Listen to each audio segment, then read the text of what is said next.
Hey, welcome to Art with Ian. Today is part two of the fan art series where I'm going to be doing a real time demonstration of some fan art I'm working on. That's coming up next.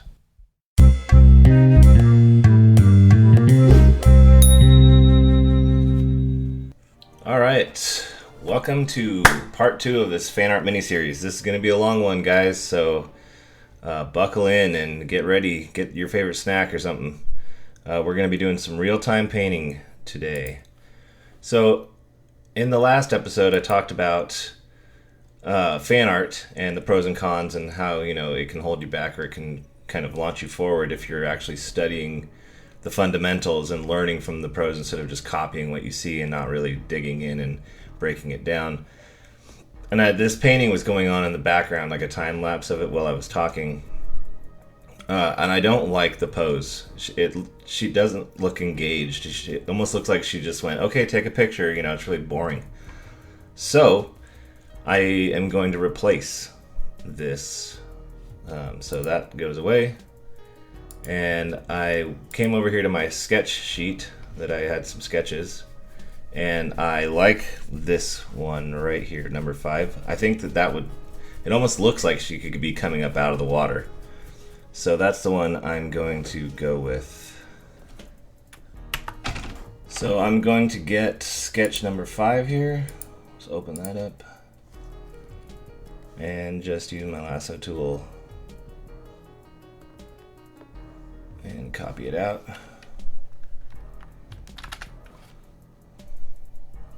And over here, bring it in, paste it. Okay. So let's size this up some. Let's see here. I'm obviously going to have to work on my background because the pose is just different.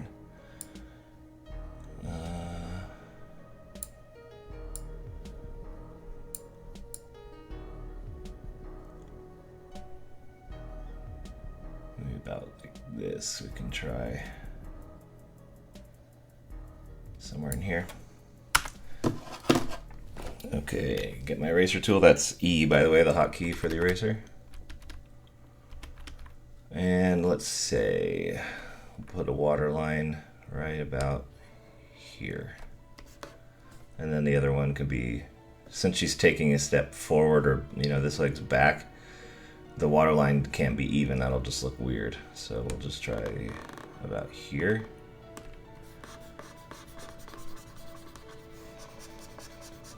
Erase this away. How does this look? Makes the water a little shallow, but I really like the sense of seeing her knee armor. Maybe a touch deeper here.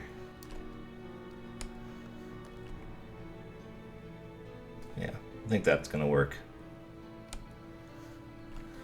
Okay, so we got that in place. So when I started painting, the first thing that I like to do is get a mask down so that I have something to clip my my layers to without going outside the mask. So I'm going to create a layer underneath my sketch. I'm actually going to name this so I don't forget what it is. And I'm going to call this mask. And I'm just going to get a color. It doesn't really actually matter what color you choose. It just has to be, it can't be, it just has to be visible. It doesn't have to be anything specific. And then get a brush. I'm just going to use a hard round brush and lay in color quickly, and then I'll go back and erase the detail out. And I find that that's actually a quicker way to get your mask down than trying to do it all super clean when you're filling in. I find that it's just easier to erase stuff away than it is when you're adding it in. And for her shoulder pads, I'll probably end up using like the marquee tool to get circles, like perfect circles for that here momentarily.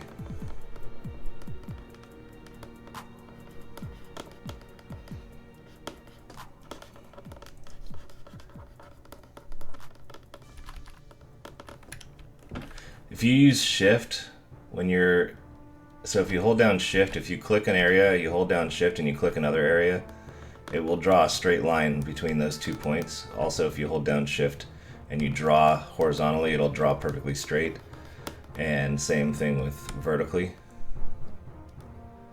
If I hold down shift, you know, if I click here, if I hold down shift and I draw it down, it'll draw a perfectly straight line down.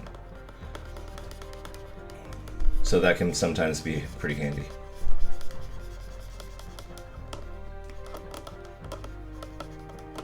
Alright.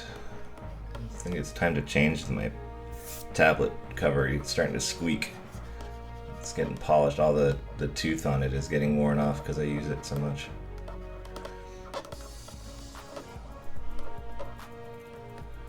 Alright, let's get in here now and actually zoom in a bit, make sure we get this proper. Oh, well, I like to turn my sketch opacity down when I do this so that I can actually see if where I'm meeting the line. I can see if I've gone up to it or past it, or, you know, those kinds of things.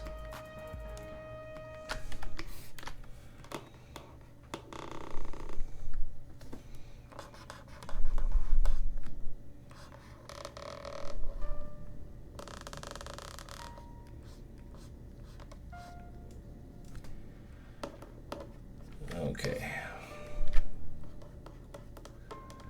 I believe this is probably about good.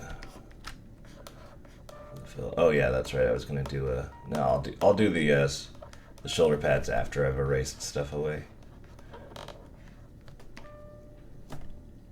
Okay, I think I've pretty much got the fill done. Oh nope.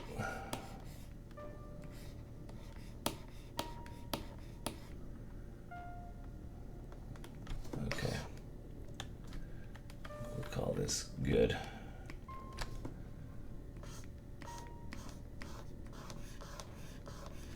And sorry if I don't talk too terribly much. Talking and painting at the same time is pretty hard. So, there'll be some music, you know, to kind of make the silence less annoying.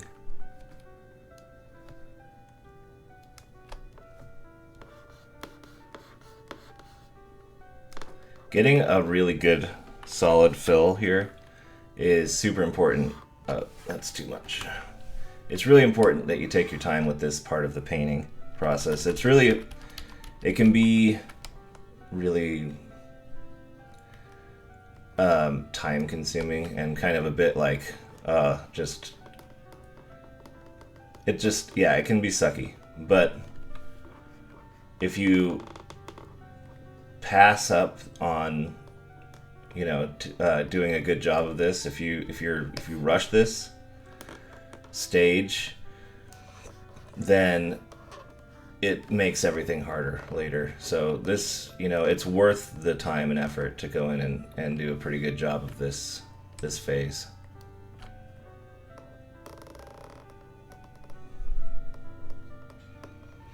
And eventually, when you get farther along in the painting, you do have to kind of go in and clean things up again, like as you remove, because I'm actually painting my drawing or my sketch. You probably noticed how rough my sketch is. And the reason why it is so rough is because it's going to go away completely. I'm painting it out. So this painting isn't going to feature line art at all.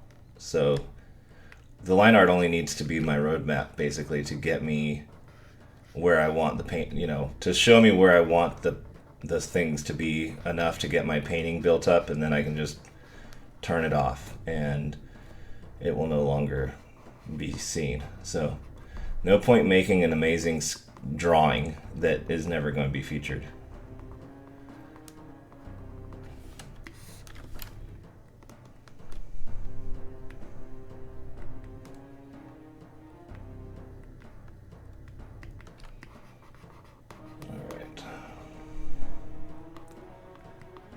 You might also be noticing that my edges this is a pretty hard-edged way to do stuff. And with something like metal, like Samus's armor, her armor is all metal, so it's good to keep stuff pretty hard edged. But even then, for the sake of like a good painting, good art usually has a variety of edges. So I'll probably use, the way that I approach my lighting to help push some of the edges similar values as like the water and stuff like that to help blend edges that way. And then potentially I'll use a feathered eraser to soften a couple edges as well towards the end of the painting. Okay, so now, like I said, I'm going to use the marquee tool. I'm going to turn the opacity of my mask down so I can actually see what I'm doing. I'm going to create a new layer and use the marquee tool to create a perfect circle here. It doesn't have to be exact because I can change the size once I've made it, but I think this feels pretty good. And then go ahead and fill that in. And Control D to deselect, Control J, that duplicates your layer. Then holding down Control brings up your move tool, so I'll just move this over here.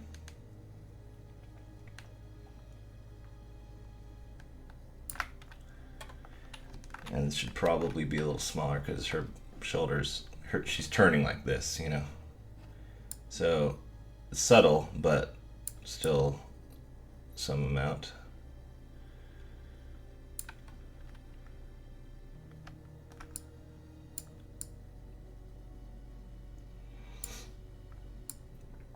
Mostly I'm just looking to get the silhouette cleaned up. Okay, so I can go back to my I can merge these together, and I can go back to my mask and grab the eraser and erase away from here, and then I think the other one's fully covered, and then turn this back up to 100%. Alright, I think, let's turn the sketch off real quick. We've got a little bit of rough edge happening here, little things, but I think we're okay for now to get going painting. That stuff when I paint in like rim light, or as I paint, I'll clean this up that little bit more, but I think we're good to get going. So turn my sketch down a bit more. And I'm going to merge the shoulder pads down, so now we have all one mask layer. I'm going to create a new layer, and I'm going to clip this to my mask. So holding down Alt, hover between the two layers and click it. That creates a clipping mask. And let's go ahead and call this local color. So local color is the color of things without light or shadow on them. So I'm just going to paint her suit as if she wasn't in an environment with no lighting on it at all. And that helps you to start with something that hasn't been affected by the things that would affect it in real life. So it's kind of a realistic way to build things up. So I'm not looking at a reference for the color palette because I've drawn and painted Samus so many times. I kind of just know. So I'm just going to kind of wing it here. And also, to some degree, choose colors that I like. I mean, they'll be close enough to feel like Samus. So you can see here, see how I'm going outside the line and it's not, the paint isn't. That is why we make a mask to clip to. That is the point of it. Because at the end of the day, now I'm totally free to paint without any worry whatsoever about that. So, pretty nice. So she's got panels like orange on the outside of her legs. So I'm just going to avoid that for now. And then the bottom of her armor is the same as color as the outside of panels, so go around that. I might as well just finish the outlining here.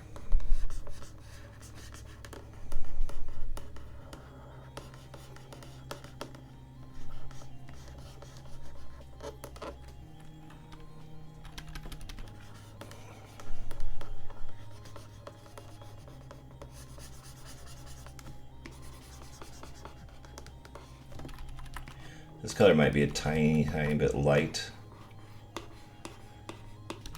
but I think it'll be fine. And I believe that's it for the yellow, the yellowish color. I'm going to actually darken it just a touch.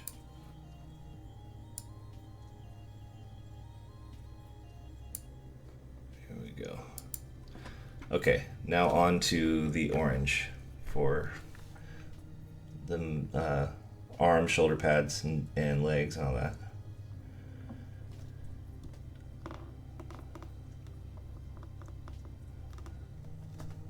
I tend to try not to go too saturated. I know that there are some versions of her armor that are really saturated color, but I'm going to avoid that. Whoa, hold and shift.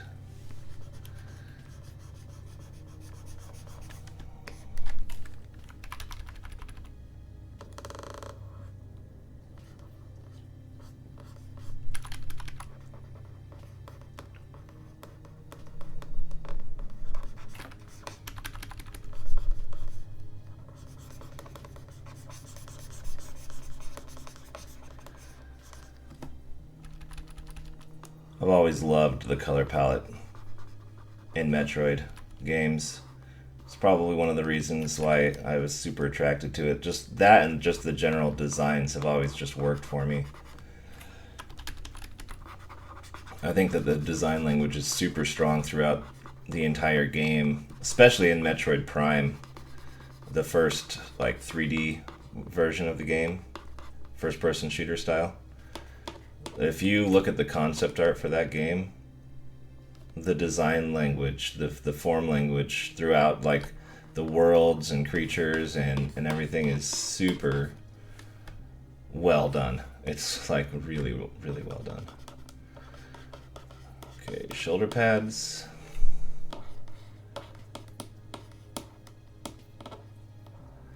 I need to bring this just that bit more.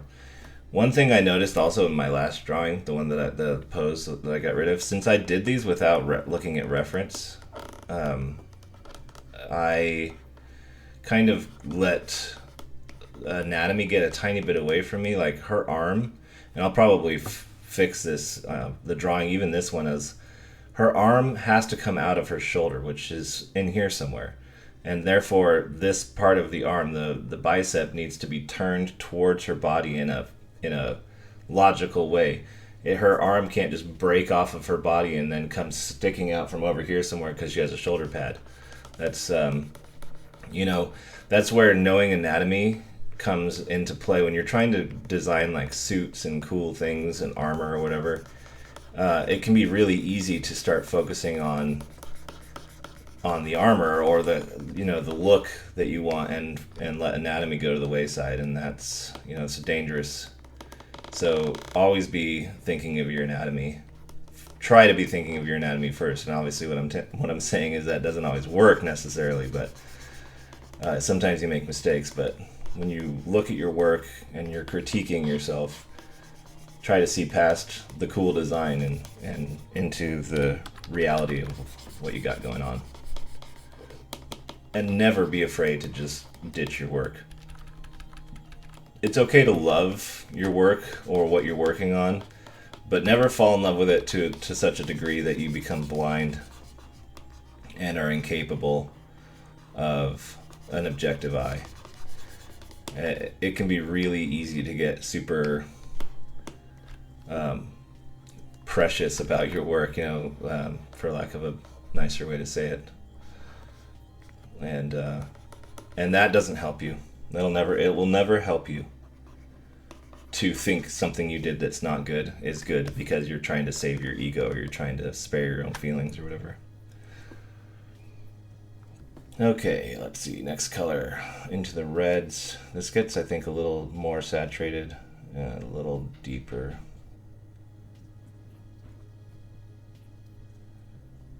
Maybe a little less deep. I don't know. We'll try this. The color palette's gonna... Oh, look, I missed a spot on my mask. Right here.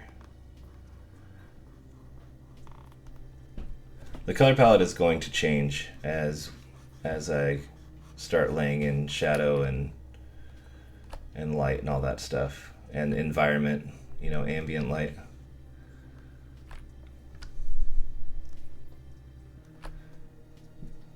So I'm not overly worried about the initial color choices. I mean, they matter, don't get me wrong, they definitely matter. But a little bit lighter, a little bit dark isn't going to be the end of the world. As long as it doesn't get so dark that the overlay layer mode doesn't work. Anything below 50% value, the layer mode sort of starts to struggle to have any impact on it. So keep that in mind when you're working.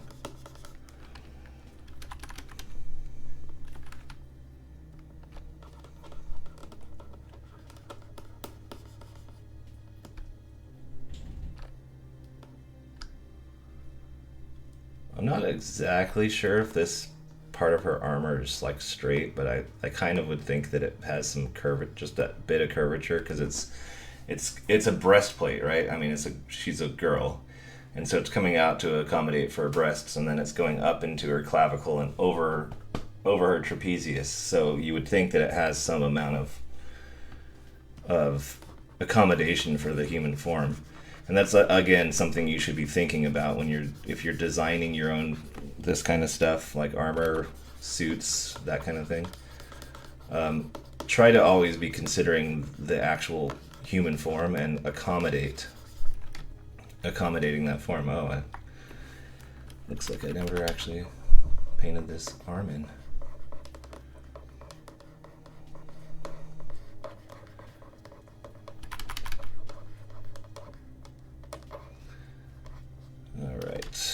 Let's see here. What do we got? Okay, let's get the gun. The gun has been through some different color iterations, but I kind of like coloring it like this kind of grayed out teal, kind of like turquoisey color. I think it looks really cool when you get the lighting done later on it and stuff. It was always my favorite color style for the gun. Arm cannon, if you will.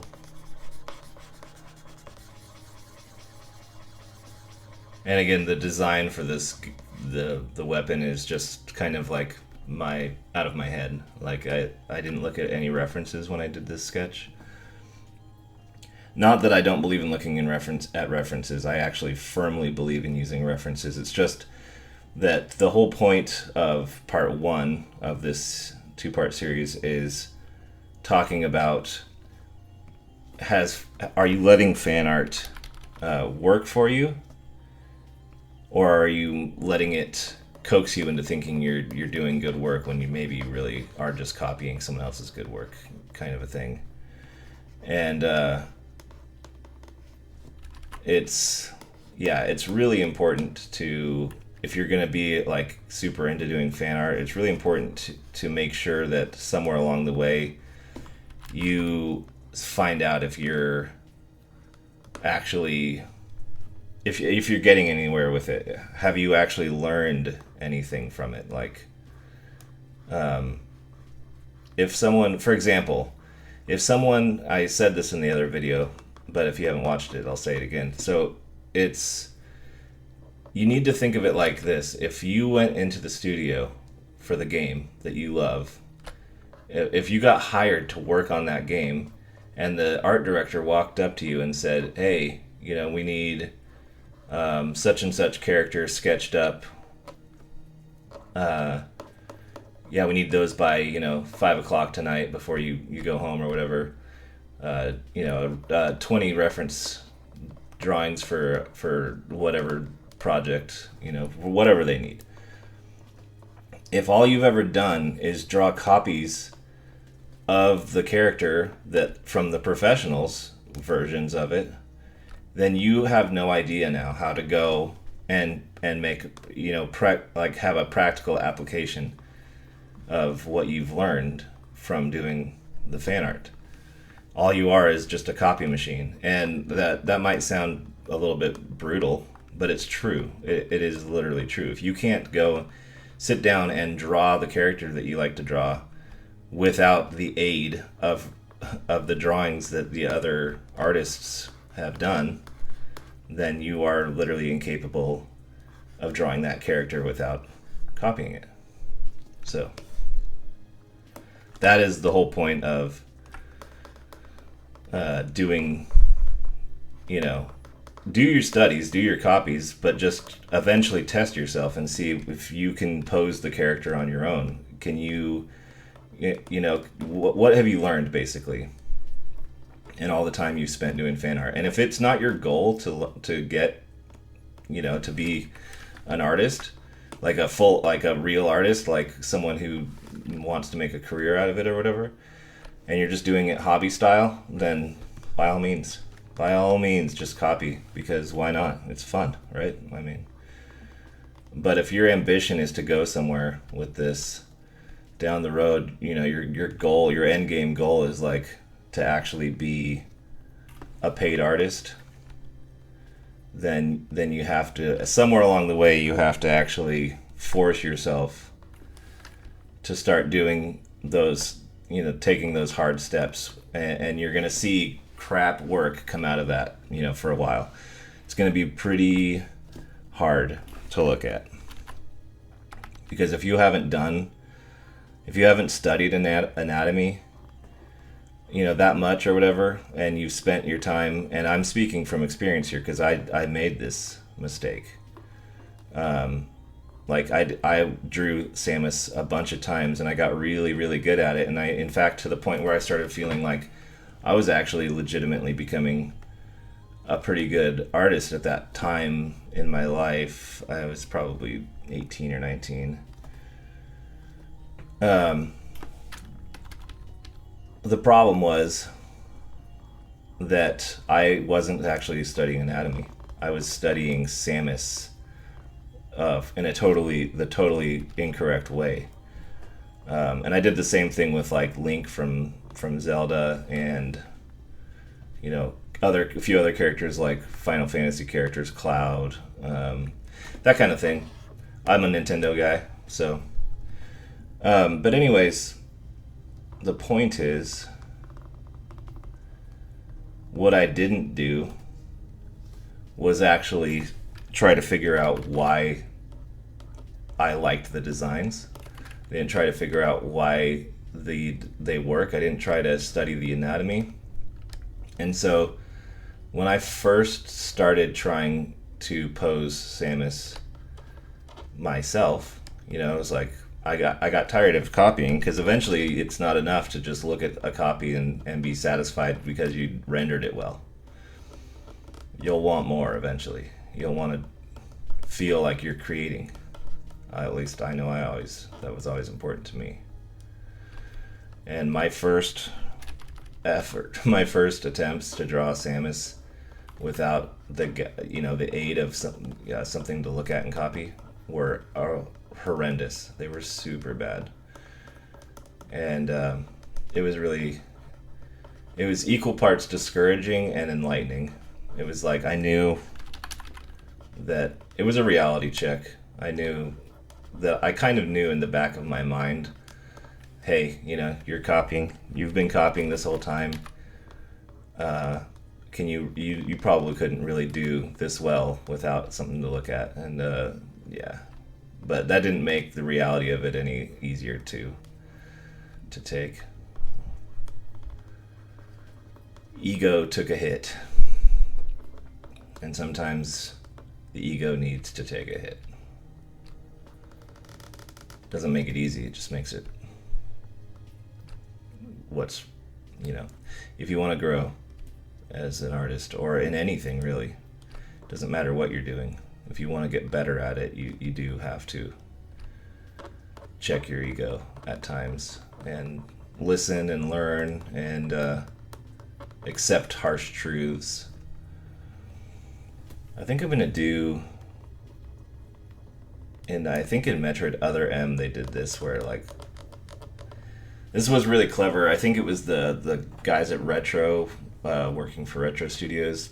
They put like a little bolt or some kind of thing on her shoulder pad, and it was a really great way to indicate the direction of her arm movement, because that thing would, if her shoulder went down, that thing would go down. If her arm went up, that thing would point up.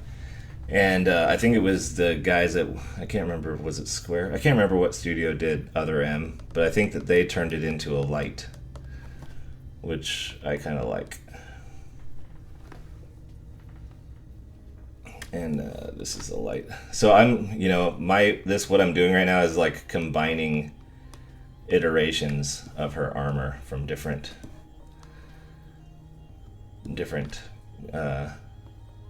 versions of the game. Okay, let's zoom out a bit here. Yeah, I'm getting the local color down pretty good. And you'll notice I'm just using the hard round brush right now for this because I just want solid color. That's all I want. I don't want texture. I don't want anything else. And this brush sucks to use. It feels terrible, but at the end of the day,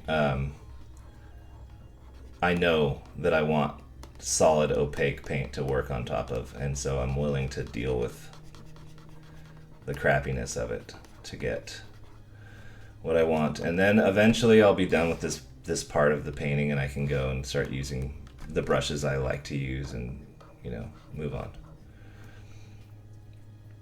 Let's see here. I think her gun has like these lights on. So I'll start with orange, and then I'll do like a gradation to yellow,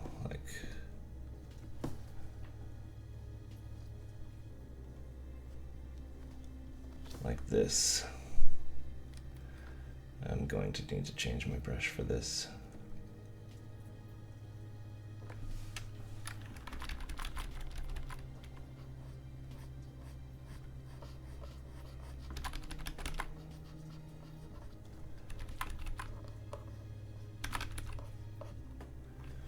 I think also to bring more energy to the image, I might do her charging her gun like she's about to shoot something. So I'll just, while I have this color, I'll just kind of indicate to myself that I want to do that. I obviously won't be leaving it exactly like this, but this will remind me that that was an idea that I had.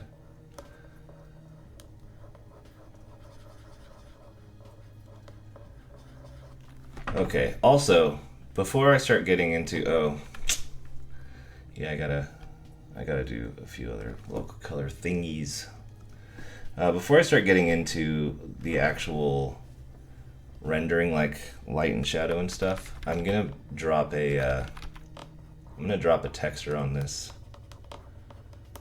I want it to look like she's been on this planet in the wars for a little while. Like, I don't want her to look like she just had her suit polished. Like, polish the suit and then let's get this shot. Like, I don't want it to look contrived, like movie set, perfect polished suit thing.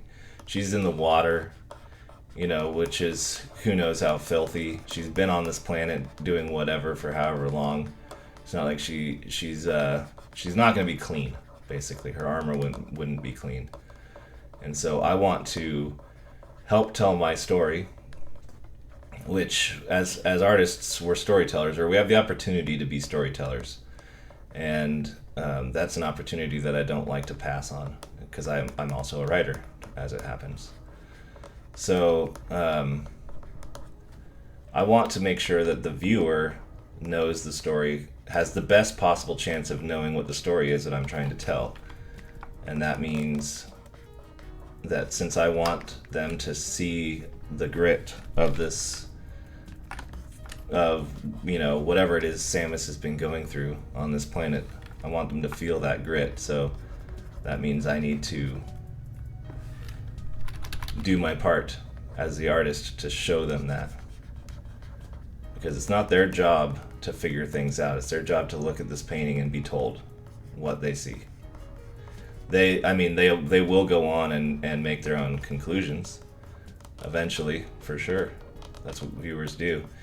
You can never really know what a viewer is going to think of your work. It's always, because it's so subjective. But you can do your best to make sure they see the story you want them to see. Oop.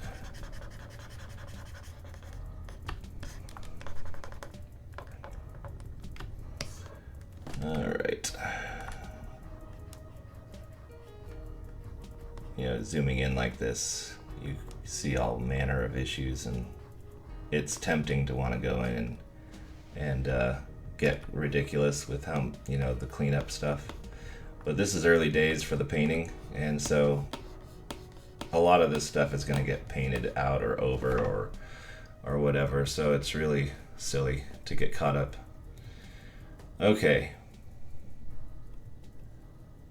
Let's back off here. All right. So look, that looks pretty solid. It's a good starting point. So, one more. Man, tell you what, it's really easy to miss stuff when you're just talking. It's really hard to talk and paint, I tell you what. So this right here, her armor, eventually getting up towards her neck, she needs flexibility. She needs to be able to move. And so as the armor comes up to about her clavicle area, right around there, it gives way and it goes to just fabric, because if it was metal all the way up to her neck, she wouldn't be able to move properly. So this, you need to indicate that. That's what all this stuff is, these gaps. This is all the areas where the armor has to give way for movement.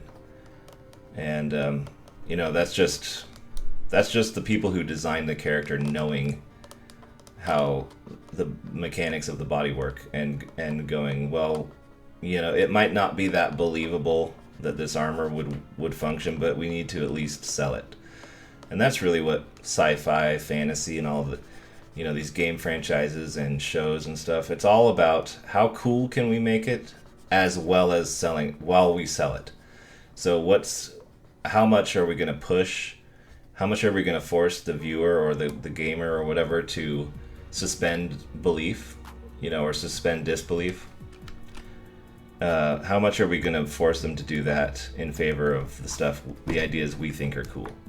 And that's kind of the dance right there of creating for fantasy and sci-fi games and shows and anything that lives in this, books as well. So I kind of want these to actually feel like individual, kind of just that little bit like individual bumps that are happening here. So I'm getting that sorted out. And again, as I paint, some of this stuff will definitely develop. The sketch is already getting less and less relevant, like you can tell, But, okay, let's go. I've got... up here on my other screen, I've got this grunge texture, and so I'm going to copy it and hit paste or copy, and then just minimize that out. And then I'm gonna merge, so now I'm gonna merge these 3 layers that I've been working on. So if you click on one and then you hold shift and you click on the other at the top of the stack, it'll select them all, right click, and then I'm gonna merge that down. So now I've got my local color all on a layer. And so I'm gonna create a new, or I'm just gonna paste this grunge texture. I'm gonna back off a bit so I can see better. And instead of blowing this up to fit her, I don't want the grunge to be that big. I want it to feel like it's the right size over her. So what I'm gonna do instead is I'm gonna actually go about halfway-ish like this. I'm gonna hit Control J to duplicate the layer, and then Control T to transform it, right click and flip horizontally. And if you hold down shift while you're moving something, it'll kind of try and keep it in line with the other thing. So somewhere in there, enter to accept. All right, I think that's gonna be good. And then now I'll merge those 2 layers together and hold them to my local color. So holding Alt, click between the layers. Okay, now obviously that's, if I leave it like this, it basically means that everything I just painted was useless. So first thing, turn the opacity way down. I think I'm gonna set it to multiply, maybe. Let's try overlay. Overlay looks pretty good too. I think I'll have to bring the saturation down if I use overlay though. Multiply. Overlay. I think I might leave it on overlay. Turn the opacity down. Let's go into exposure and turn the gamma correction up on it. And then turn the exposure up on it a bit. And what this kind of helps do is it starts pushing the texture and pulling out like other, the most harsh points of texture are getting amplified, and the rest of it is kind of getting removed by doing this. Okay, and then I've got to go in and use a feathered eraser to kind of push this into. So I don't really want it on the mask too much. And I want to ease this in so that it doesn't look like a just texture that got pasted down on my image. So we're just kind of easing it back. This just kind of gives us a little bit of grit, a little tooth, a little something to cling to when we're doing our own, as we come in with our own texture passes and stuff. It's just something to get us started, really,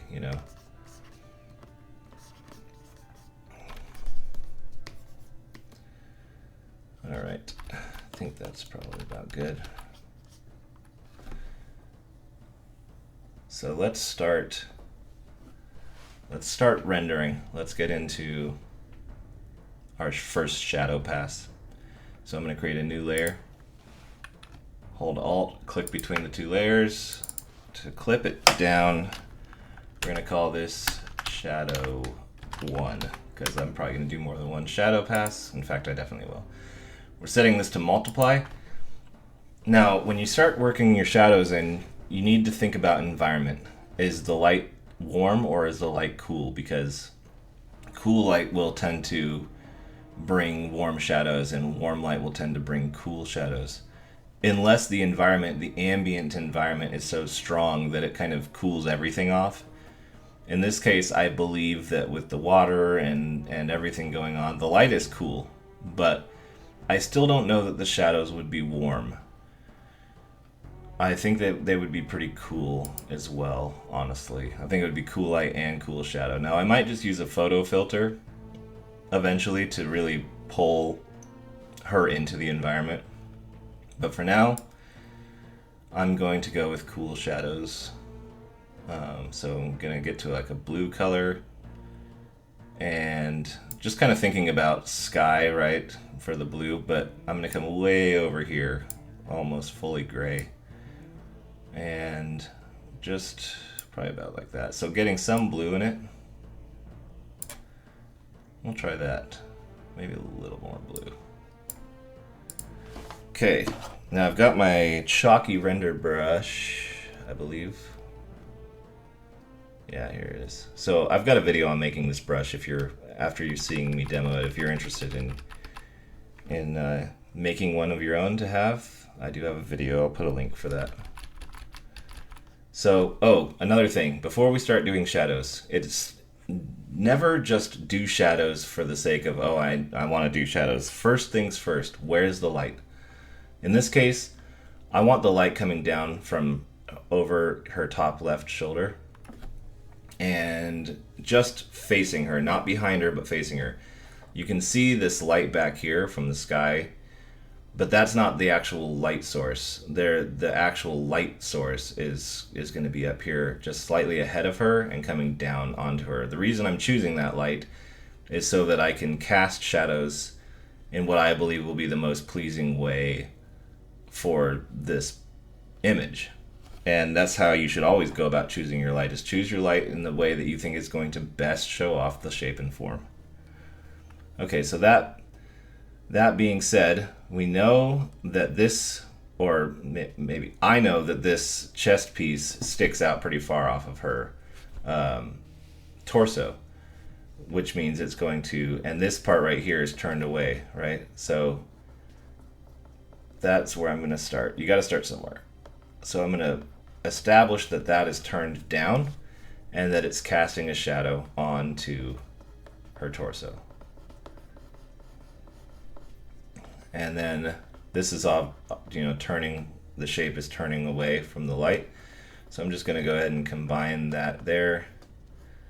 These two, the leg and the hip are close together, and so an occlusion is going to happen there. So I'm probably just going to fill that with shadow.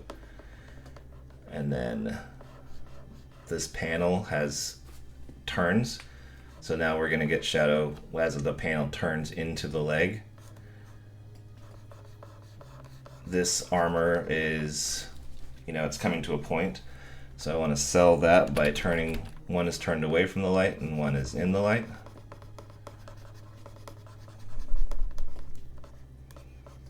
And then her leg obviously is round, so this is all turned away from the light.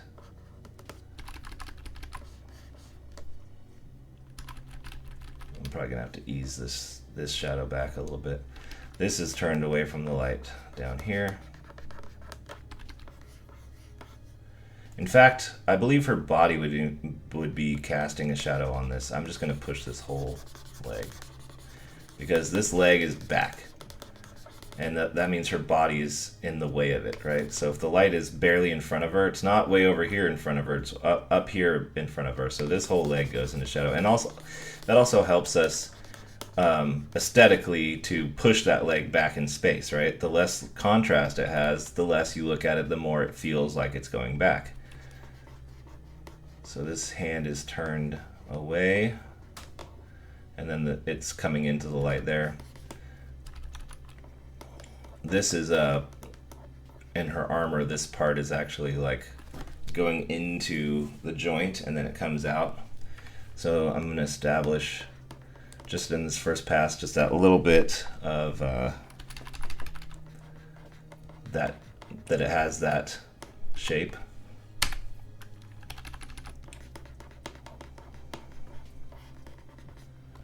And this is turned away. We just want this to look round, right? So this is going to have shadow on both sides. Eventually I'm going to have to go in here and put shadow to establish the detail of the armor too, but that's, right now we're working broad, so we're doing, this is all in shadow. We're doing, this first pass is basically the broadest shadow shapes. So this, we know the light is going to hit right here, and so we need the shadow to sell that. This shoulder pad would cast shadow onto here to probably somewhere in this area, and then the head's obviously going to cast shadow as well. So we're going to push that in.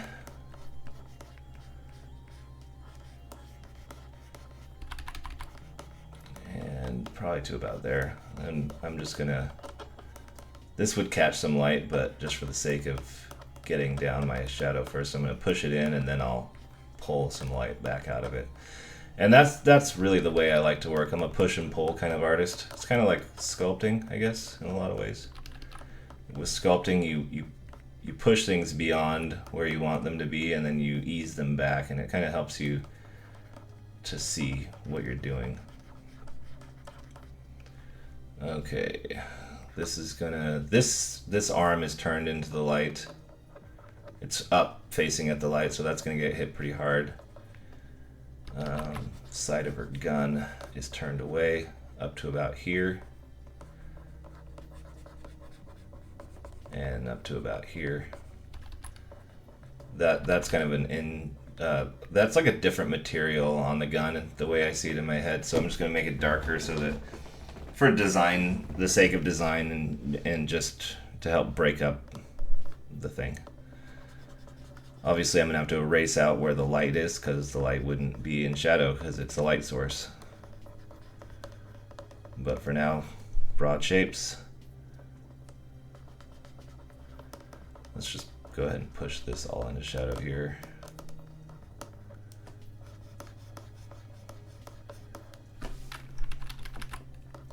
I think probably up to about here. And then down here would be turning back into shadow. So we'll call something like that pretty good.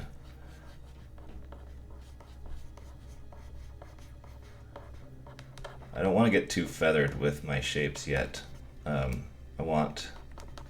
That can come later. Right now I want to make sure that the shapes, and when I say shapes, I do mean shapes. The shadow is shapes.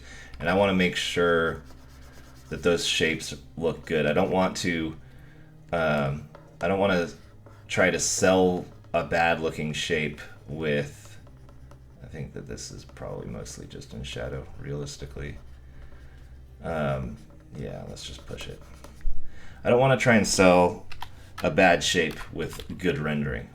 And I was super guilty of this for, I probably am still guilty of it, really. I mean, but I like to try and think that I'm, at least the fact that I'm aware of it being an issue is at least a good first step.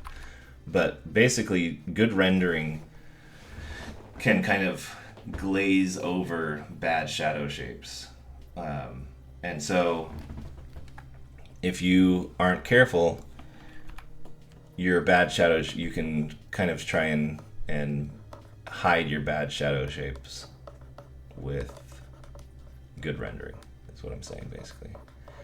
And try not to do that, because what I mean by good shadow shapes, by the way, is just down to, does it sell the shape and form of whatever it is you're trying to paint? And is it interesting to look at? Those are the two kind of bullet points you want to hit. Because at the end of the day, we're designing here. We're designing. We're trying to make something people want to look at. It's not about craft at a certain point. The craft is just something you use to get to do a good job of it. But at the end of the day, if you plan on showing your work to people, it's for them. As soon as you say I'm done and you put it on social media or show it to your friends or do whatever, it's now theirs. They get to choose if they think it looks good or not. Like, that's just the way it is, So this is probably turned away from the light here. This is turned away. Just gonna establish this seam in her helmet a bit. Get that into shadow.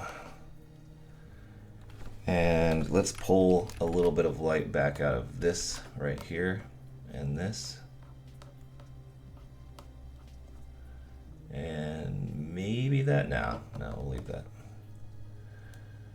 Okay, let's take I think maybe just a tiny bit of light. Like, I want, even though this is in shadow, I want this detail to pop a bit. So just pulling a tiny bit of light back out of it, as if almost like it's catching, because it's turning a certain way, it's catching like bounce light, like light bounced off of this chest plate up into the oxygen pipes, you know, the oxygen feed or whatever, and then hit that and bounced back down, and then caught that edge, because it's a different, it's a plane change. Pulling a little bit of light back into this tubing. And I think I'm going to pull a little bit of light back into here in the visor.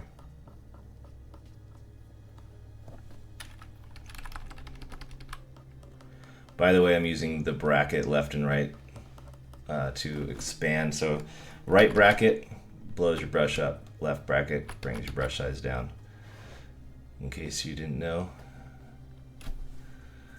Okay, so I'm thinking probably this is an okay first pass for shadow.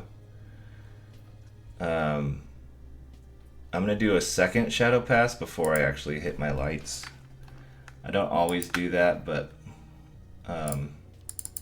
in this case I'm going to. Shadow 2. So we need to go a little bit darker with our color. Not a ton, just a little hop there. I didn't add or take away saturation. We'll see if I decide that I want to as I lay down my first strokes here. Oh, set it to multiply. Set it to multiply. So I'm thinking that, yeah, it doesn't need more saturation. I think that's going to be fine. So now, because certain things are turned even harder away from the light, we need to deepen shadows to start defining the forms further. Otherwise, it's good to get your broad shadow shapes down, but eventually, if you're not careful, stuff just kind of melts together. So right now what I'm doing is I'm pushing into, you know, deeper shadows, areas where even less light could reach. And also I'm starting to define my drawing, because eventually, like I said, I'm painting my drawing out. So some of these harder areas of detail, they need deep shadows to make sure that they hold up when the line drawing goes away completely.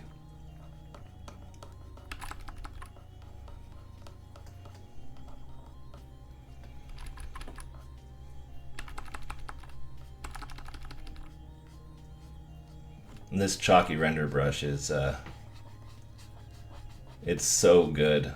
It's such a good universal brush. I mean, I can get in and do like follow lines, and I can blow it up and actually render. It's a pretty lovely brush. Definitely my favorite brush that I've ever made, personally.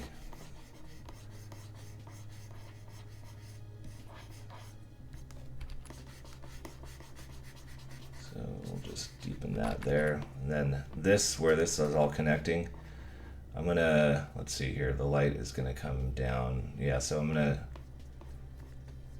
just gonna basically kind of do deeper shadow starting at the elbow joint, and then just have it kind of open up to lighter as it goes. And then time to draw on this detail here.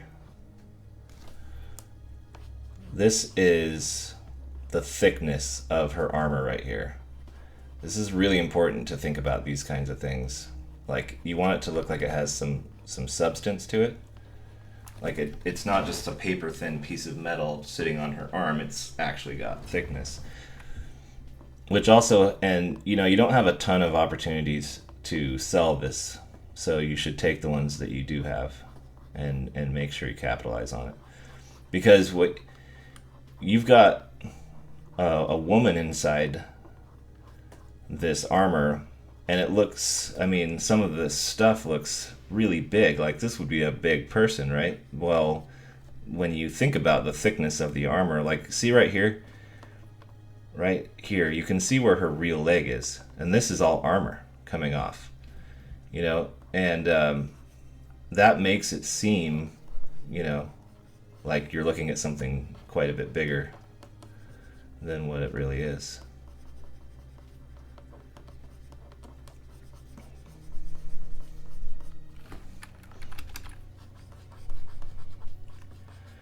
Just gonna leave a little bit of, like, I want reflected, I want bounce light right there from the water. There's gonna be bounce light on all of this, really. But just going in and following some of my drawing details with shadow, so that stuff, like, again, like I want it to hold up when the drawing goes away. So need to make sure that we get that stuff down.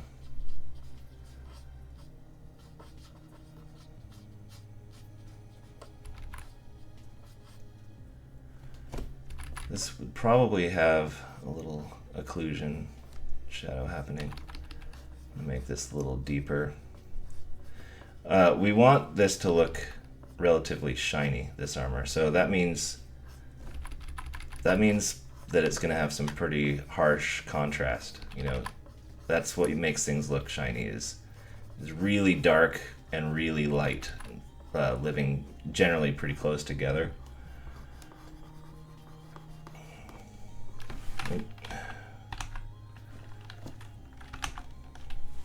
That line was just got away from me.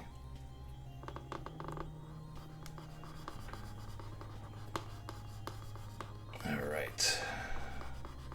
Getting this darker over here is going to make that light on the side of her leg pop when I go and put the glow on it later.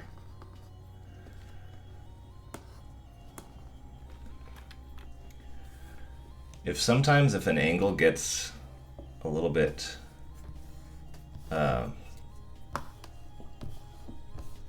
didn't I just turn my touch on? There it is. Weird. If an angle gets a little bit challenging, don't be afraid to just turn your canvas.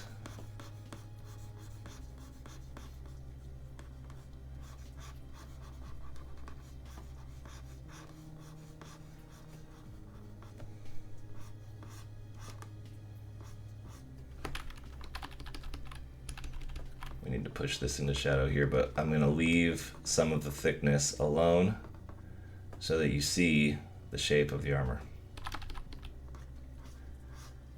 The shape and depth of the armor. Okay. Get in here. I don't know how long this has been going now for, but yeah, like I said at the start, this one isn't for the faint of heart. This is going to be a long one. Painting takes time, you know. It does. But I'm trying not to forfeit my real process in favor of, you know, speed or whatever. Just trying to do it the way I would normally do it, so that you're not getting a skewed sense of, you know, my process.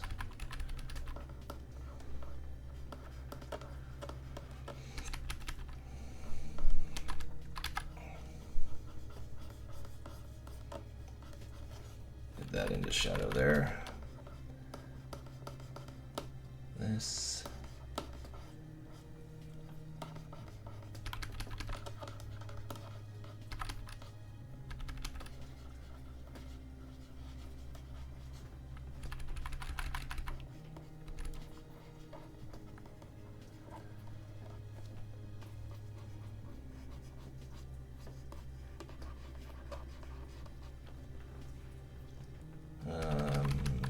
This probably needs a little feathering here.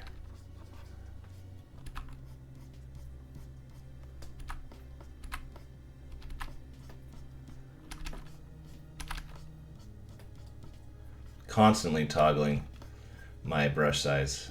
If you hear the clicking, that's what it is. I'm just bracket left, bracket right, bracket left, bracket right. Trying to paint with your brush the same size all the time it's not good. If you try to solve an issue with the brush at a incorrect size, you're just wasting time.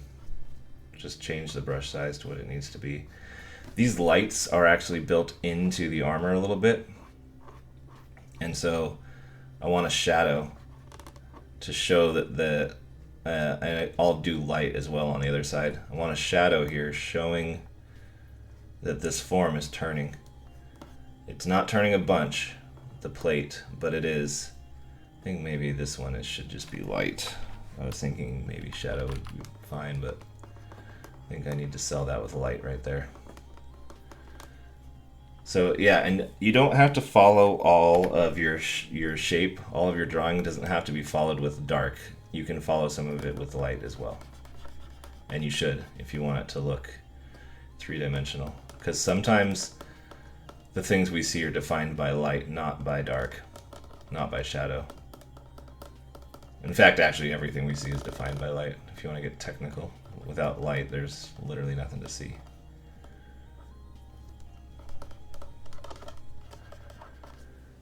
Alrighty, let's see here. I need to erase out this shadow so the light pops. And this one.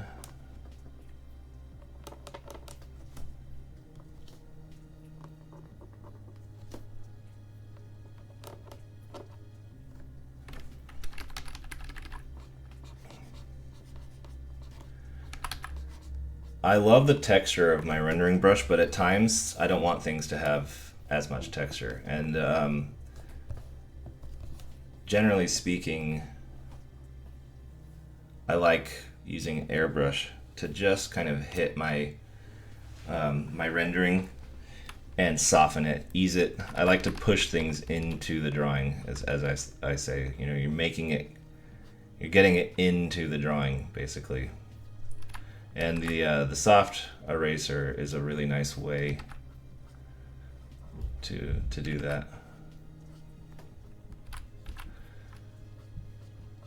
All right. I think that this part of her head needs to go deeper into shadow. Her helmet right here. This doesn't look like her shoulder pad is in front of it. There we go. That's better.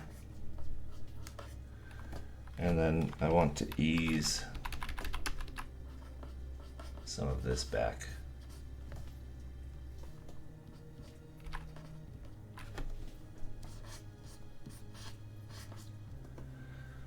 Okay. Time to do light pass 1. So let's create a layer. I'm going to hold down Alt and click between to clip it. Call it light 1. Now we're going to set this one to overlay. And as I mentioned, I want cool light. The light in here is cool. So we're not going to shift hue. We're just going to come up here.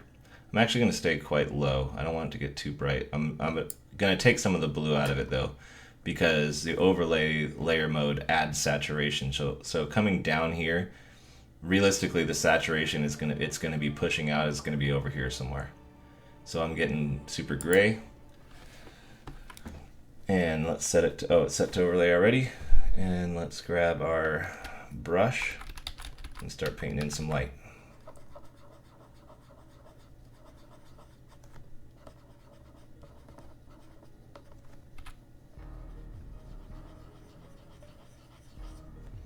I usually try to overlap a little bit the light over the shadow so that they kind of look like they coexist to some degree.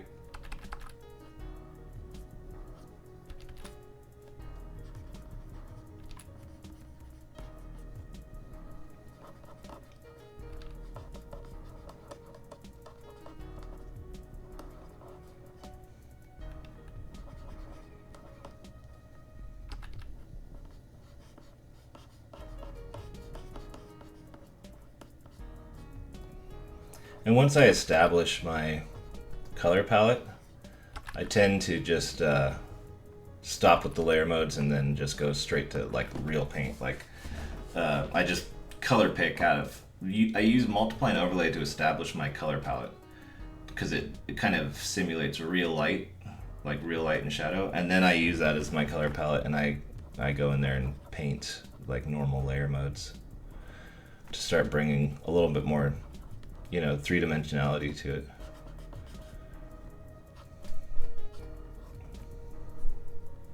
I don't want this backlight too much into light. I want it to have shape, but I don't want it to be something you're seeing heavily. Okay, I think that's an okay first light pass. Oh, I'm gonna make her mask glow actually, so, or her visor, I should say.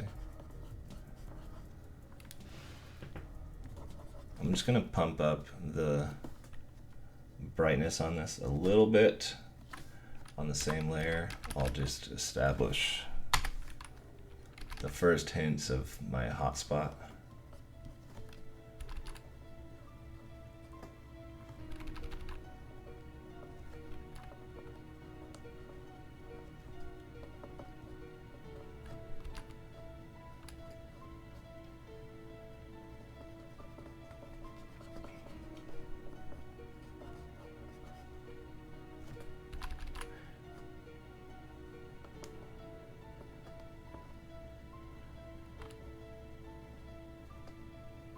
Just little indicators.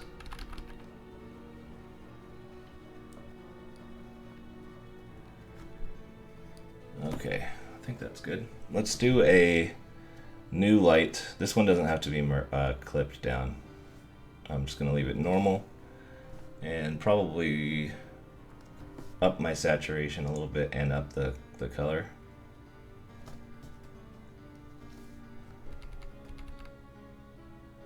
Or up my saturation and up the value, excuse me, saturation, value, yes. And there is our hotspot. So that's where the light's actually hitting the surface. Obviously, you can get carried away with these, and I have many times in the past, and I may with this one, but just kind of put where you think, and then just check yourself as you go. Like, how many of these things, you know, how has it gone overboard, basically? You know, are you abusing the bright lights? What I want to be doing is selling the material, which is metal, which means it's going to get a lot more high sheen stuff than some things would, but but I don't want it to feel like I went crazy with the bright light.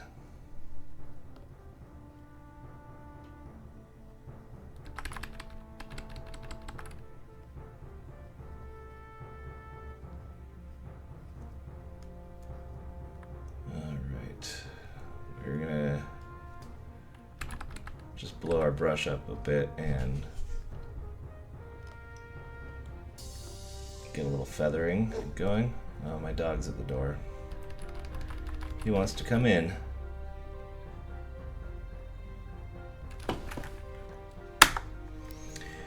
All right. Let's get in here a little bit. Push that.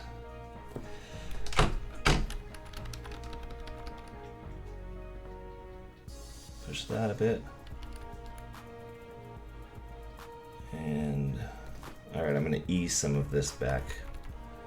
I'm going to ease this back a bit, ease this back.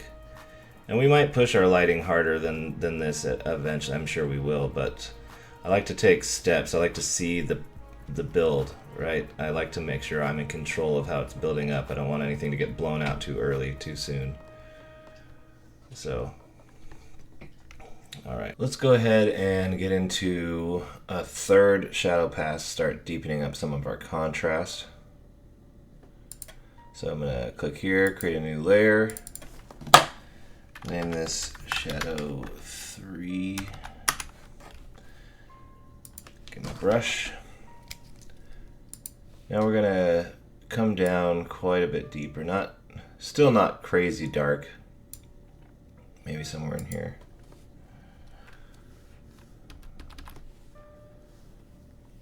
I'm kind of gonna come in here pretty close now. I want to start really tightening up. Oh, I always do that. Set to multiply. I want to start really making sure I tie down and tighten up some of my details, things that I know for sure are going to be gone when the line drawing is gone.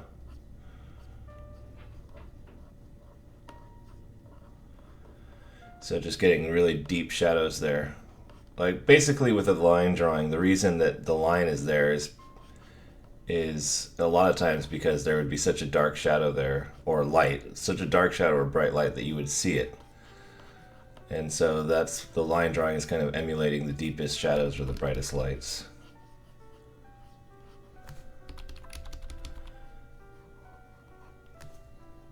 Suggest that this has the light is built in by putting a little bit of shadow there.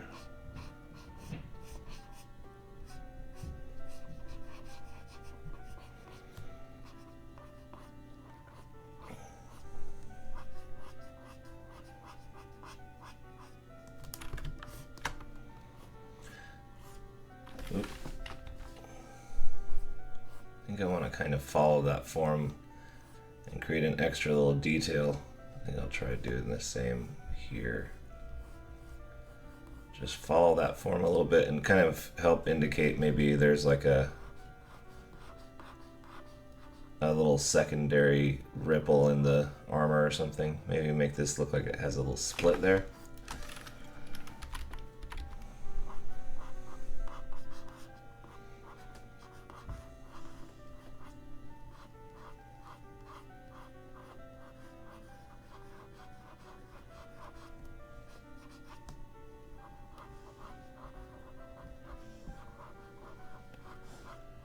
Some here.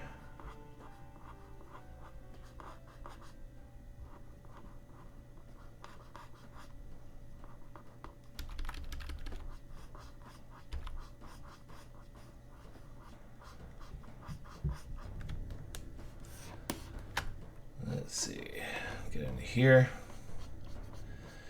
As you can tell here probably by now that basically my process is I build things up. I don't just lay the darkest darks and the lightest lights down in a single pass.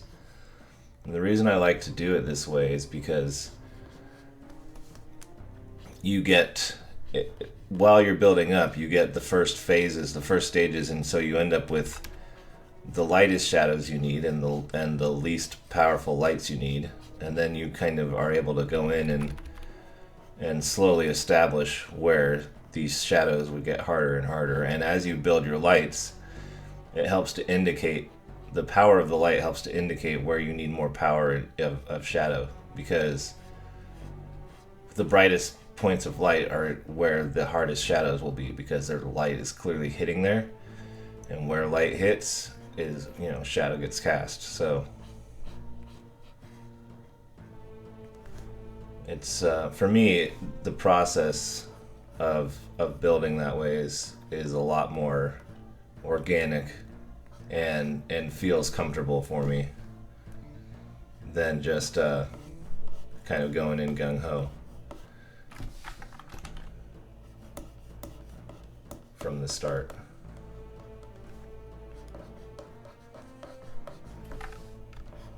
I said I was going to move this arm, so I think I'm going to indicate that now. Let's just pull this armor this way.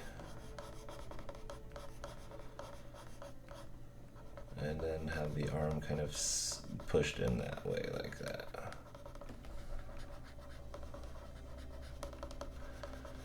Might have to pull a little of that shadow out. This is something I'll be able to paint in later as well. And also I need to tug some of the arm out from over here.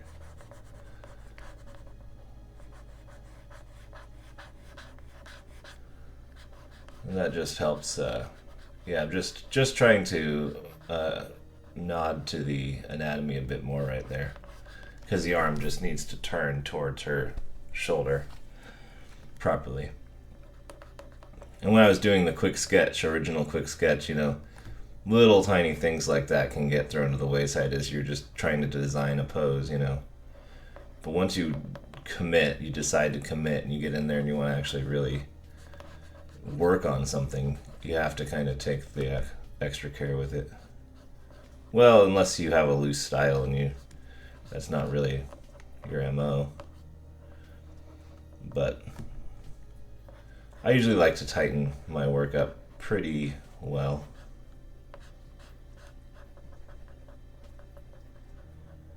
I'm wondering if I should make her weapon slightly bigger. I know in the Prime series, they made her weapon, I think, a little too big. And so I always kind of revert back to like the Super Metroid, like somewhere between the Super Metroid weapon size and Prime. I think they kind of did a good job bringing a few of the extremes down with the other M design, but they lost a little bit of the charm of the design, I think, too. So hence why I fuse multiple iterations when I do my fan art.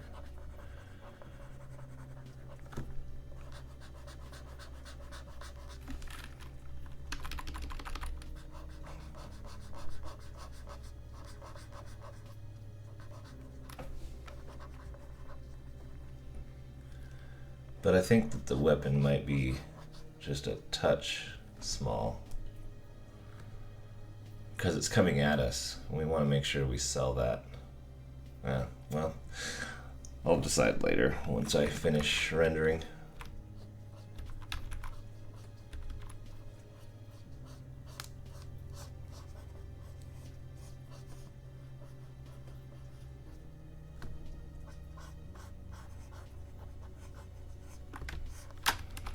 There's going to be bounce light coming up onto from the water up onto this part of her leg, and that's going to help make it feel reflective, because there's always bounce light, no matter what material you put in front of it. There's always bounce light. But when you put metal, something as reflective as metal, in front of bounce light, then you really start to see.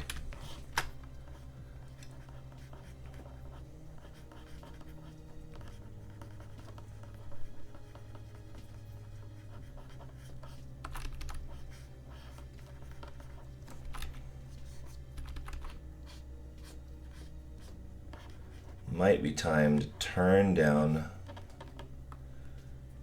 my... I wasn't going to put a shadow there. I was just going to use light. That's right. Might be time to turn down my line drawing just that little bit more and see where I'm failing to sell it with shadow.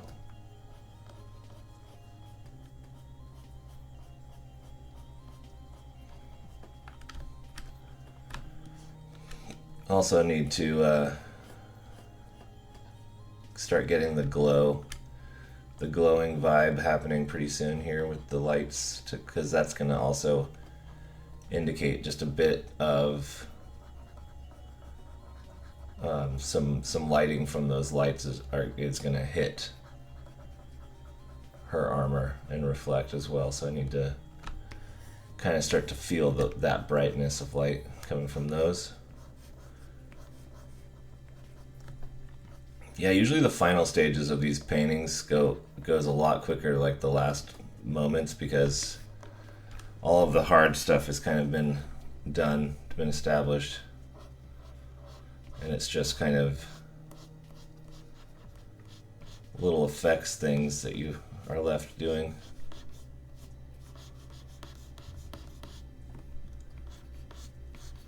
So, starting to get there.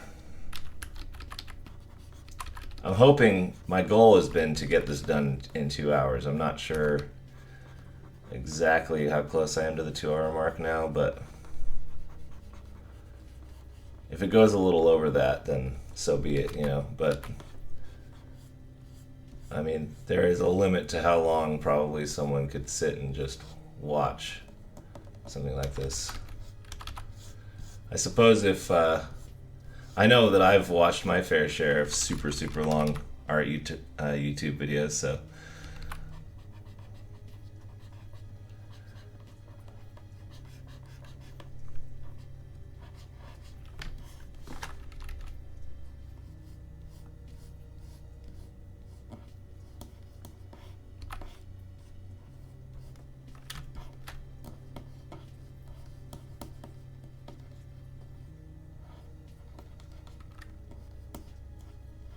need to use light right there. Need to get in there with light and make that, do the extra work on that to make that pop.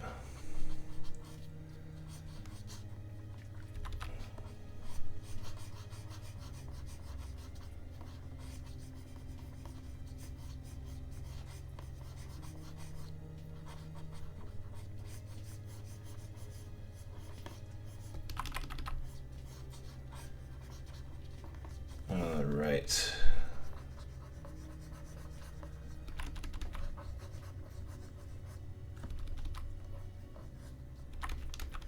Let's go ahead and check where the line drawing is still doing more work than it should be.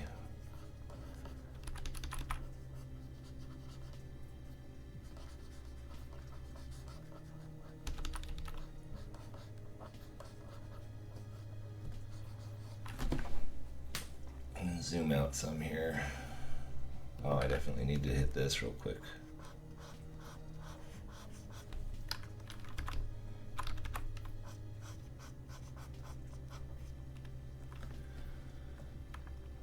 And this inside of the panel on her leg there. All right.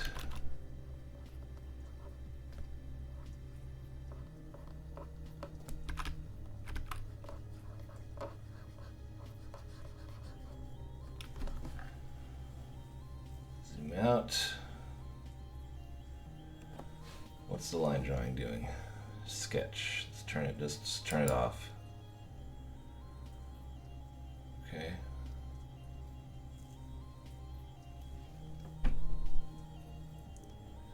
Turn it back on. Yeah, it's tying some things down still, for sure. I might actually just hit the sketch with a soft eraser in places I don't want it and let it actually tie some of the stuff down for me. Because it's some of the areas it actually doesn't really look like a sketch, it looks more like a drawing. So I'm gonna get it out of these areas. Get it out of here. Get it off the outside of the gun. Shoulder pad here.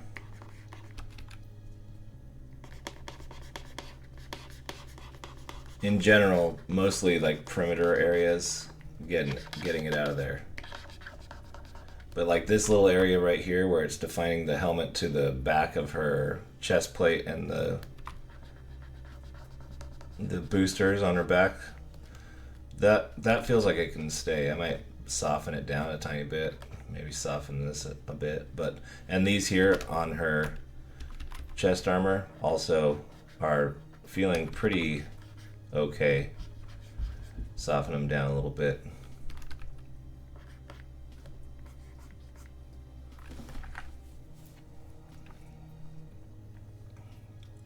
Yeah. Soften some of these a bit. Yeah, I think I might go like that for now. I need to get in here to shadow 2, I believe it is, and erase this. It's driving me nuts. And okay, back to shadow 3.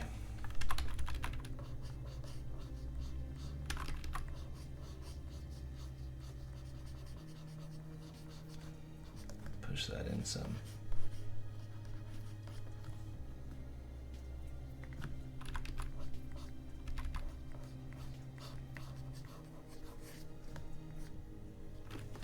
All right, let's start in on some reflected light. So I'm going to get a color from down here in this water and then just brighten it a little bit and check and see how that looks. I'm going to unclip for this and go above, actually no, I'll go below my hot spots, which I need to name.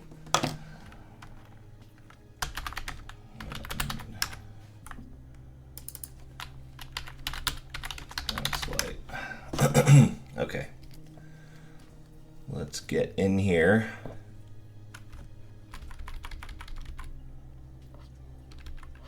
So basically at this point, I'm just gonna, all of like the layer mode stuff, I think I'm pretty much done with that, except for like a last, like I'll probably do like a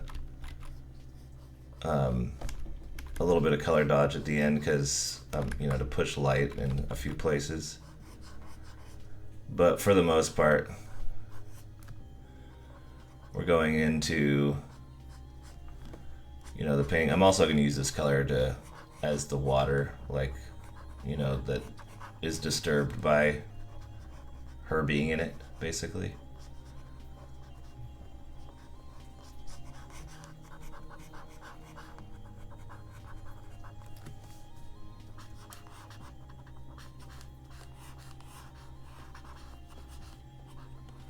The sketch is going to have to go. I should actually put this over the sketch. That way I'm painting sketch out in places too, where I don't really need it.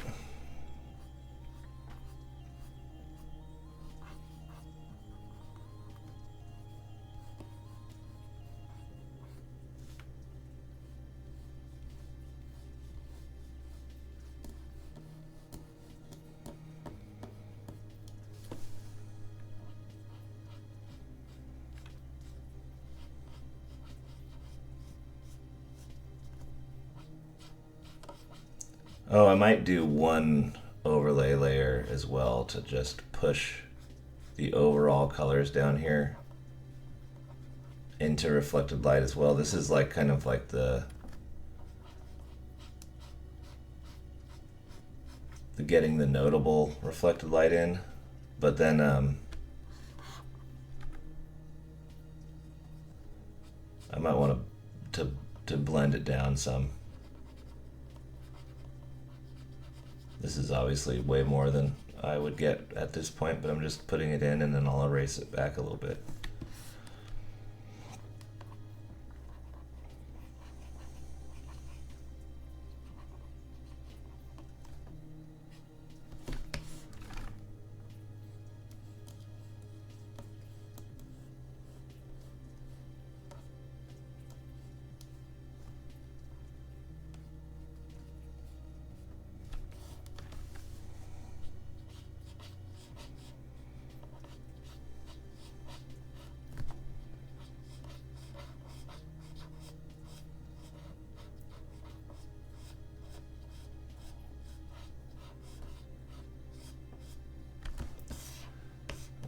Bottom of the gun.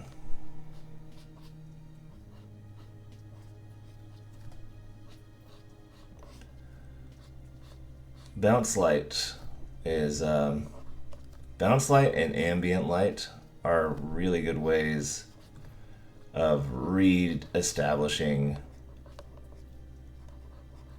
shape and form in areas of shadow. And you know, you obviously have to be careful. Like right now, how hard I'm pushing this is too hard. But Um, it's really good. It's a really good way to reestablish what what you're losing as you get your shadows deeper in certain areas. Oop.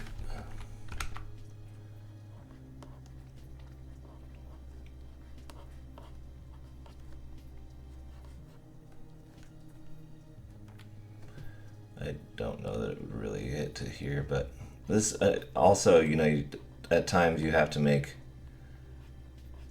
some break a few rules, maybe. Like, yeah, maybe bounce light wouldn't really get all the way up onto here, and I'm going to be pushing it back, obviously, with the eraser, but it just, the colors are playing off each other really nicely, and so, you can decide to break a few reality rules here for the sake of the artistic look that you want.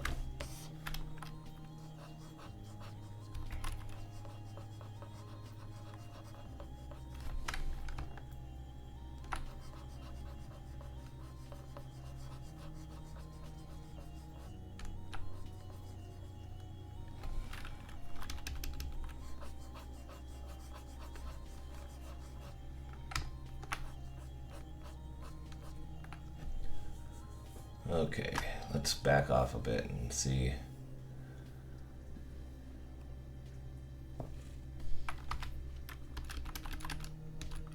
So up here we obviously know. We already knew we needed to push this back. Kind of like on the gun, keeping it pretty bold, but on these shoulder pads this definitely needs to be eased off. Eased off on the arm.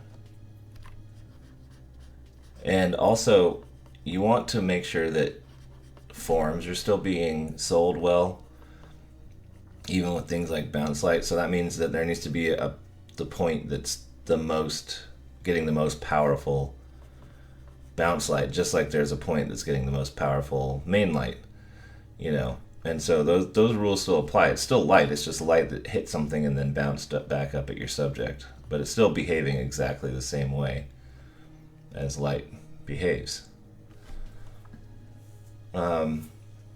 I think I'm going to go ahead and hit this with a photo filter, and then I'll get into my glowing light and those kinds of things. But so I'm just going to put all of these layers into a group and call it Samus 1, since I already have a Samus. And then I'm going to duplicate the group, Control J to do that, and merge it. And then I can just turn that off. And so now everything I've done is all in one layer. And I like to do this from time to time, just kind of condense and keep everything from getting out of control. So I'm going to create a layer. Actually, you know what? Since we have a copy here, we're not going to do that. We're just going to go Image Adjustments, Photo Filter. And now the whole room feels like it's got this kind of murky blue to it. So I'm going to kind of just say there's just so much bounce light from the light hitting this water and the water bouncing all around the room, that anything in this room would start to take on this sort of ambient cool temperature, which is why I did my shadows and my light cool in the first place. But I want to even go further with that. So I'm sort of looking at the color of the water. And this seems a little too blue. Gray it down a bit. Something like this seems pretty close. Something like that. Let's just try it. Hit OK, and then just crank this up.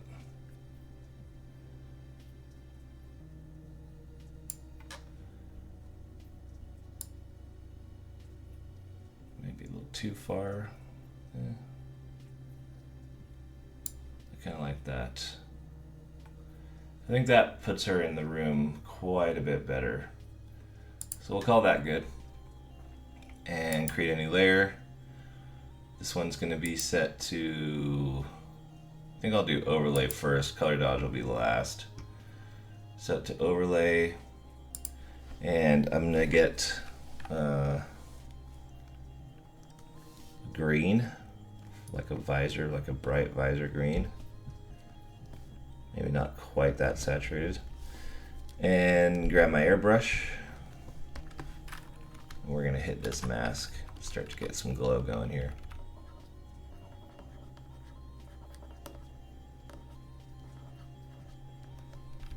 And these lights here.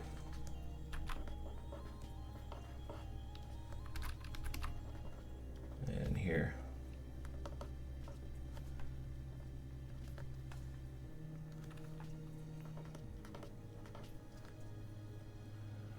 You can see with overlay, anything that gets too dark, it won't really make it glow. So see where the visor got really deep into shadow there? It's not quite getting pushed, but that's okay. I think what I'm going to do is also hit it with a normal layer over the top of this.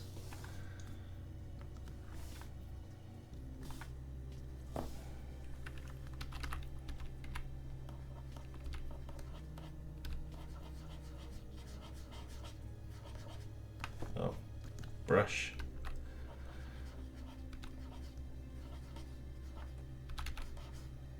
I'm just going to do very, I don't want to blast this, but I want the viewer to know that these are lights. That's really important to the aesthetic of the image for me personally. I think it looks cool, basically. I mean, if you're gonna do fan art, you might as well do what you're a fan of, right? Make it look like what you've been, like, sell the things that you love about it, you know, what made you gravitate towards it in the first place. And for me, growing up, when I remember the first time I got a Metroid game, I got Super Metroid for Christmas, and I remember the front of it was this cool mech looking thing attacking a dragon or something, because Ridley or whatever, you know, and I was like, that is the coolest thing I've ever seen, pretty much.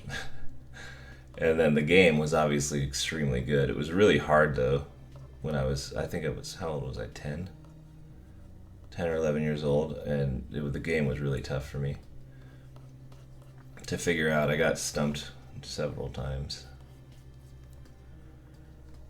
Alright, let's see here. I think maybe just a little bit of green might find its way into here.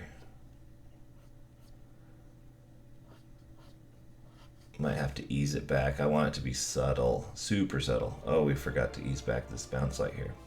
I'll have to just paint that. That's okay.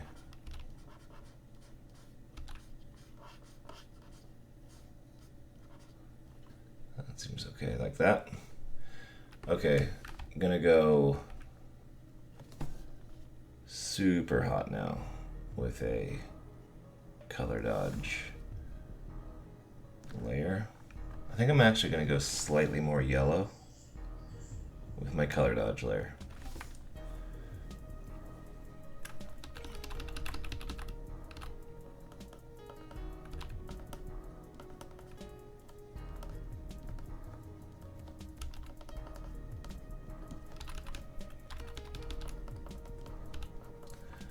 Color dodge is like the power that must be wielded with wisdom in the digital art world. If you get crazy with the color dodge, man, it can get bad quickly. Oh yeah, that's right. We had a green light down here on our leg that would have been showing, so I'm just gonna hit that, and then that's gonna let me do reflections right there. Just a zinger, as Bob Ross would call it, a zinger.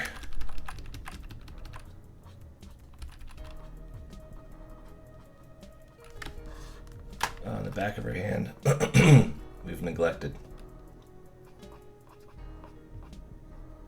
Kind of want the lights to look like they're pushing off into some kind of atmosphere. Like there's so much moisture in this environment.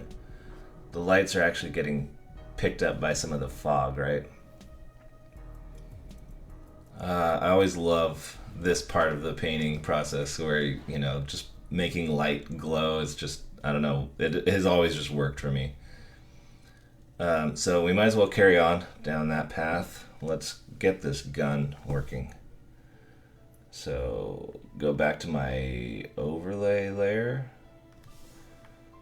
Actually, let's just not worry about the overlay layer. Okay, so obviously yellow that's a really blue and pastel looking yellow now that we added the blue photo filter. So we want that dealt with. I'm gonna start with like a really dark, deep heat, and then I'll bring brightness to it as I go.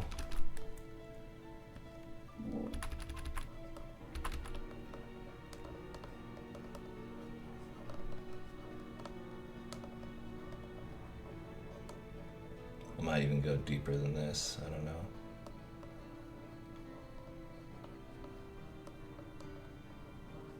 I think I will. I do believe. Let's go a little more orange though. I think it's just too red. Yeah, that's better. Just gonna, a lot of this will get painted out, but I like to establish a good solid, the darkest points, because a lot of times, I know when I was younger I would try to render things that looked really bright, and they usually didn't look that bright, and I couldn't figure out how to make things look bright. And generally speaking, the best way to make something look bright is to put it next to something dark. And that darkness is what makes it bright, because it's just comparison, it's contrast. That contrast is always, you know, what sells our work.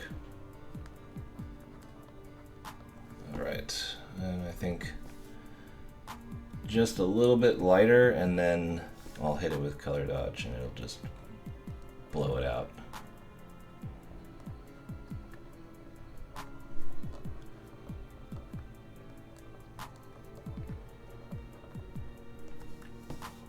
Color dodge. Let's get our airbrush back.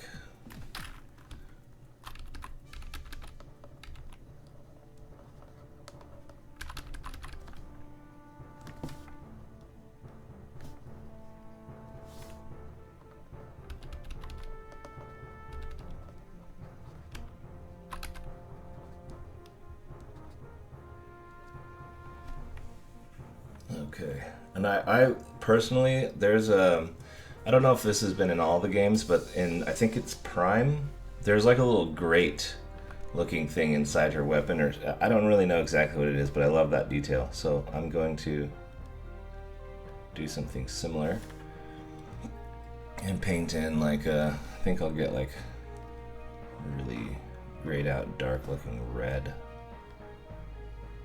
Maybe. We'll just try this and see what it looks like. Just paint in some.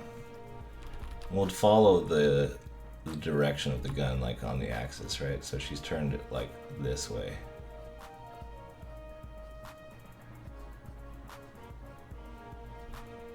So if you put this in,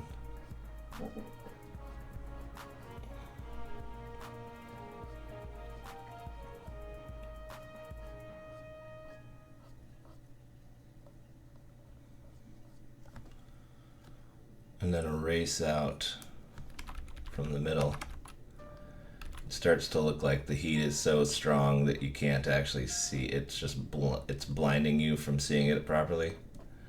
I always thought that was kind of a cool look, like it kind of helps it feel more alive. I'm also going to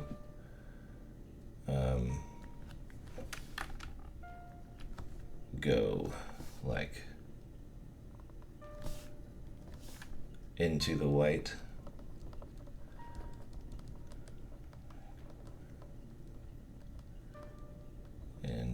get just a little bit of like the sparklies that start to develop. Like it's drawing energy,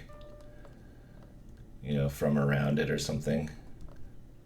These will need like a little bit of a glow on them, like a yellow glow around them to look like proper, but that'll be easy enough. We'll just come in here somewhere. Let me get an airbrush.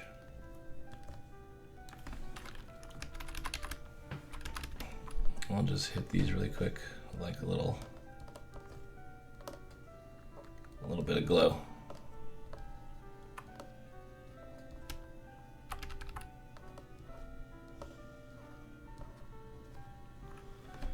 Okay. Now I think it's time to push the light on her a little bit harder now.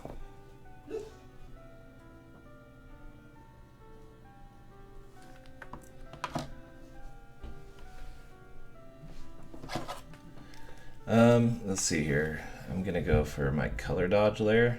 Yeah, color dodge. I think I'll just keep it on the same layer. A lot of times I do a different one in case I want to change the color or the light, but I'm just gonna go ahead and keep it. And I'm gonna start to warm up the light even though we're staying in the blues. I'm gonna see how this looks. Hitting this hot spot. So starting with the hot spot, right? Now we're outside, right? We're outside the, we're no longer bound to the clipping mask like we were before.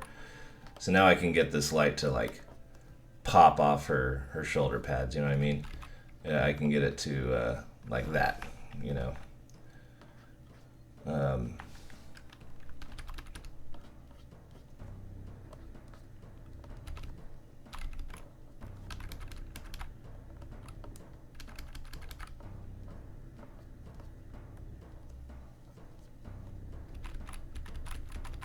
Make sure we hit right here because the light is in front. It's barely in front, but it is in front.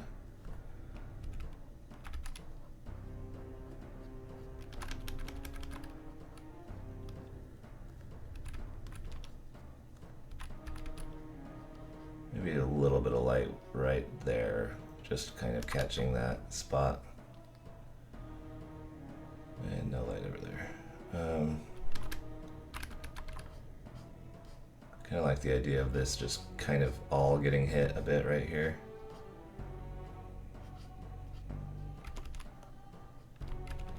And maybe like this plane change right there blings a bit.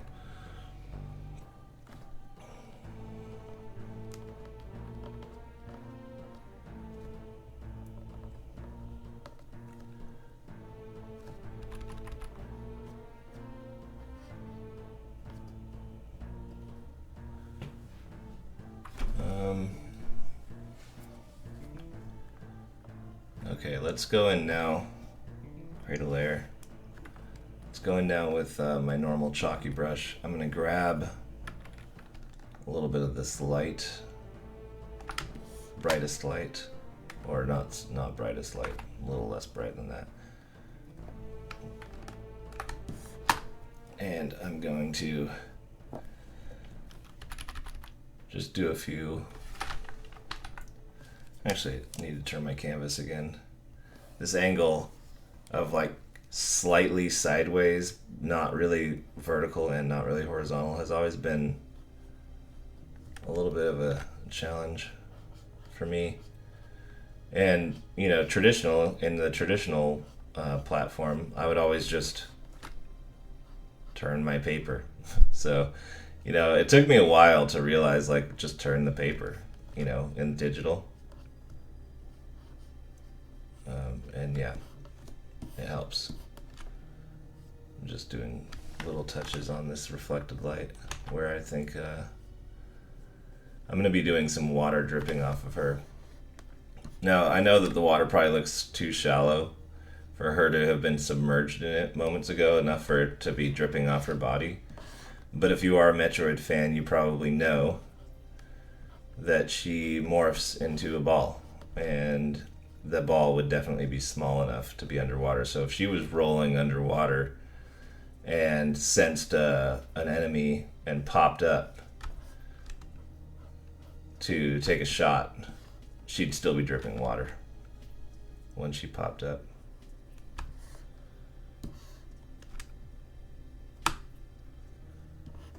I'm gonna need to do a little general cleanup too. When you zoom in, I tell you, that's why you shouldn't work zoomed in too often, because it's not how you present your work. I mean, unless you're planning on blowing it up and putting it on like a some kind of huge canvas or like on a wall or something, then working zoomed in is not really that wise, because it lies to you about what your painting needs. Like, and again, obviously you have, it's up to you how tight you really want to go with this stuff.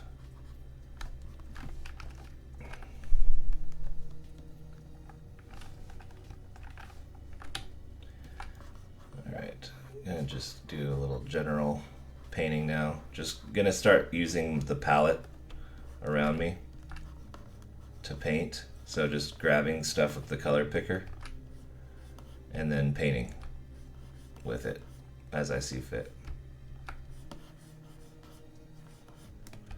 This is a good way to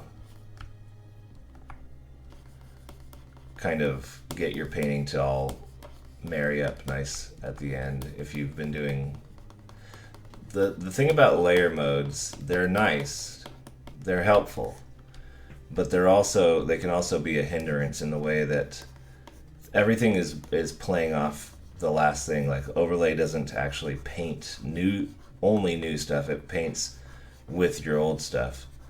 And so eventually you kind of get this odd look starting to happen.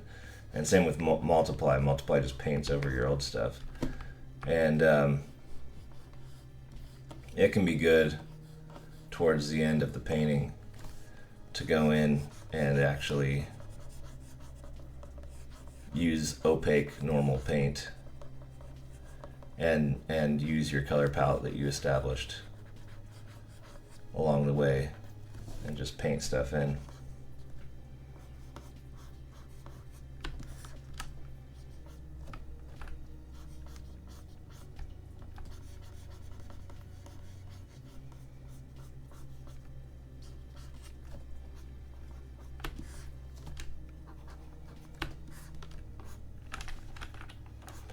Like, overlay got into this and put light in there, and I don't want that. Like, either the overlay or the color dodge got in there, and I don't want it to look like either of those things happened. Like, that's supposed to be dark, like you can't really see in there.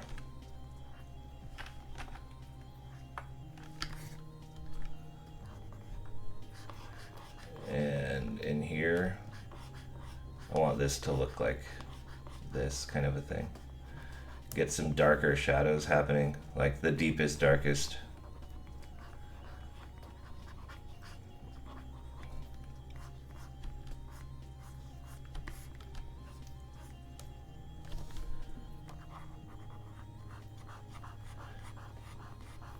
I think maybe this seam needs to continue into the turn of the form of the armor right there.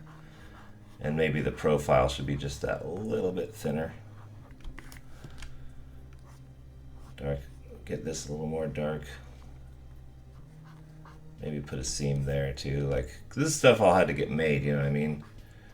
And so, a few seams here and there to help establish, like, this isn't just one perfectly formed sheet of metal. It had to be, pieces were made and then put together to make it. Definitely want to reestablish a little bit of something down in here. Probably have to ease it back a little bit, but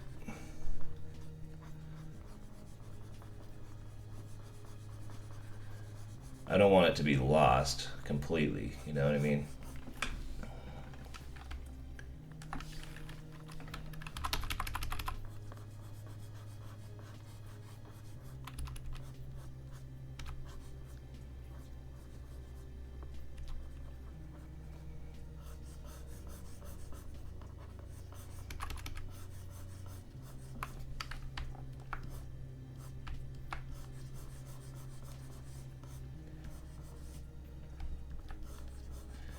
And yeah, like I said before, if you want to try out this chalky rendering brush that I made, there will be a link to that video. I'll bring it up a couple times during the video, or whenever I mention it, there should be a link up in the top corner.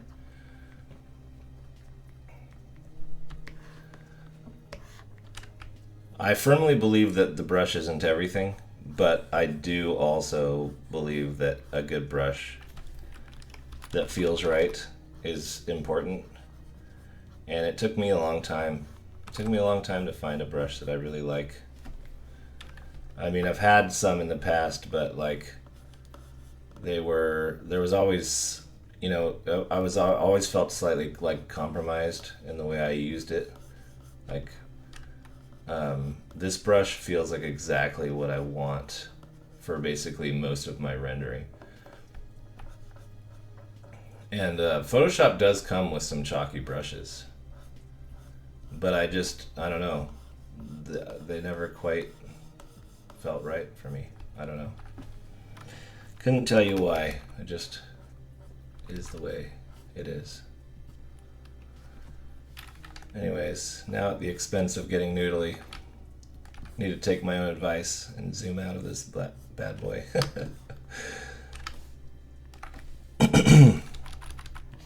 But I do like to make sure that I give some decent attention to the work before I zoom out officially, kind of a thing. That probably needs to get erased, but I'm just gonna do a no-no there. Use the background color to paint it out. That's really not wise majority of the time to do that, but I think I'll probably get away with it.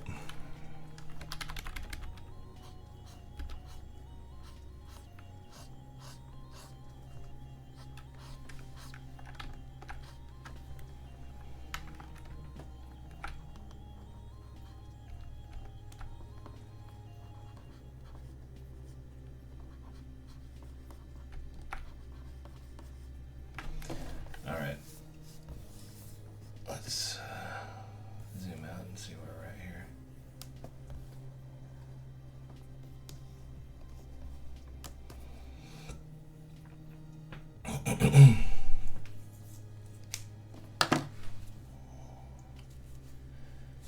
Okay, I think getting close to doing the reflection and putting the water on her and then finishing off the background. I am going to one more time merge my layers. What's that? That's background stuff. So making a group, I'm going to duplicate the group and merge. Okay, so now I can duplicate my merged group. Control T, flip vertically.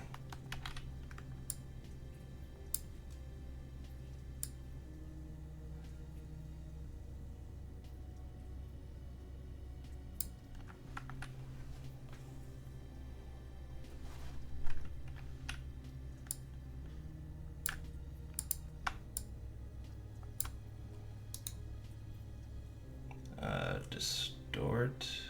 Actually, I think I'll use warp.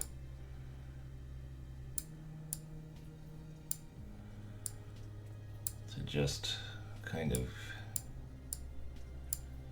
push this into submission, as it were. Doesn't have to be perfect or anything like that. It's a reflection after all. I'm gonna purposely distort it to some degree.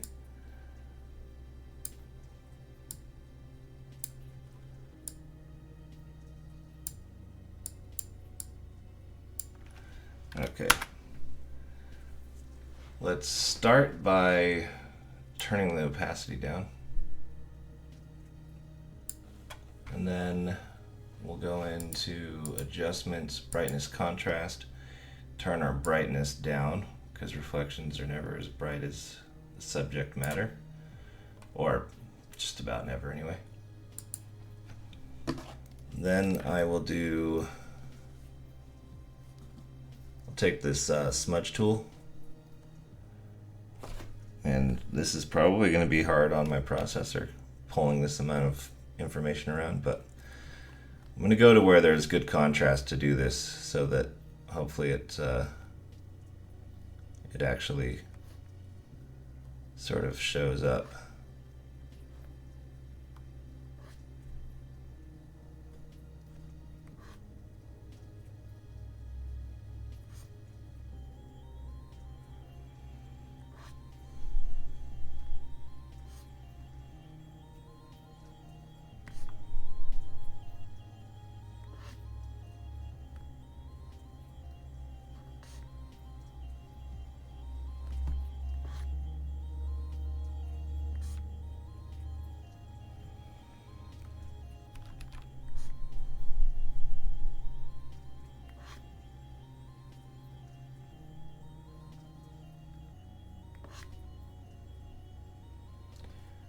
Okay, I think that's probably about good.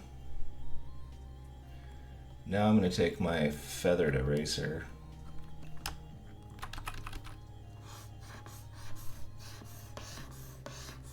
and ease this back.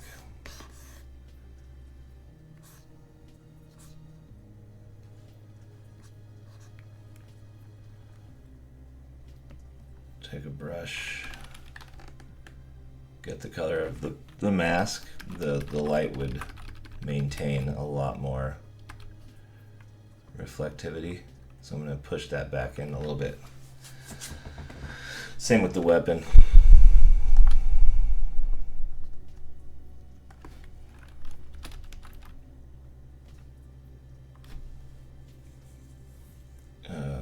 Okay. Now I think I want to darken around the edges of the image to help pull your eye in on it. I think I might just use like black and just be subtle with it.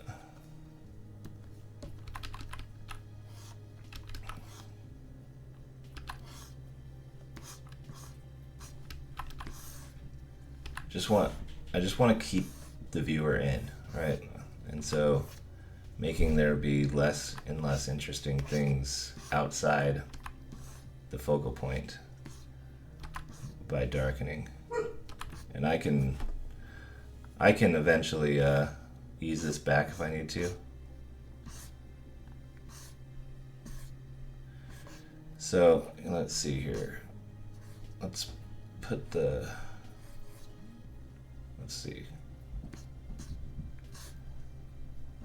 I think that's about. I don't want to go too far with this, but I want to make sure that I want to almost get like that spotlight feeling, you know, like we're featuring Samus. There's nothing else really interesting in this painting. So, okay, we'll call that good. Now, water.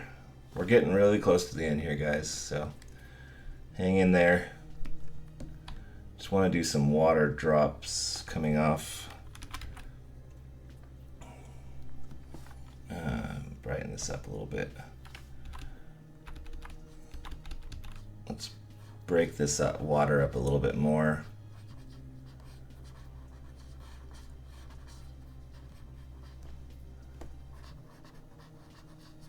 And also do some water coming off of her.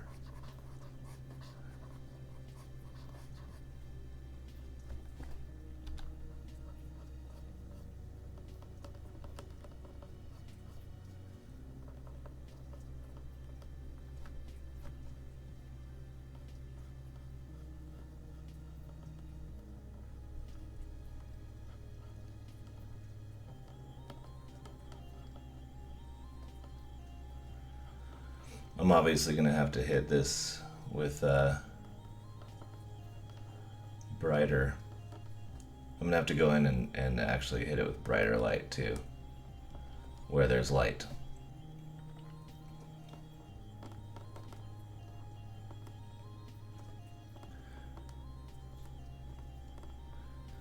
Trying to kind of think of where the water would channel itself and where it would get caught. Like it would probably get caught near in there, you know, where are the places it could get caught up, like in her armor a little bit.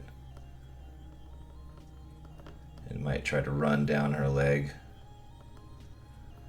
some.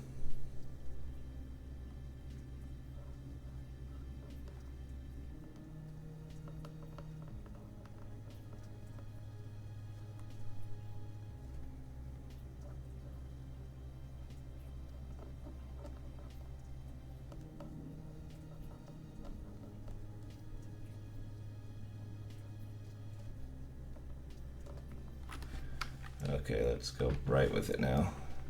Not quite that bright though.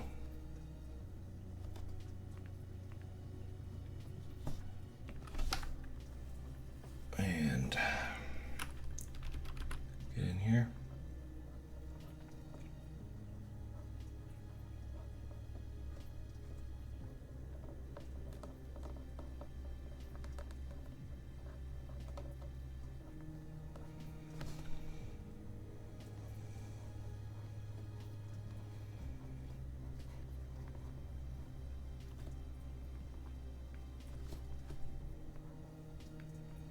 This is in shadow, so I gotta be careful I don't put too much light on that.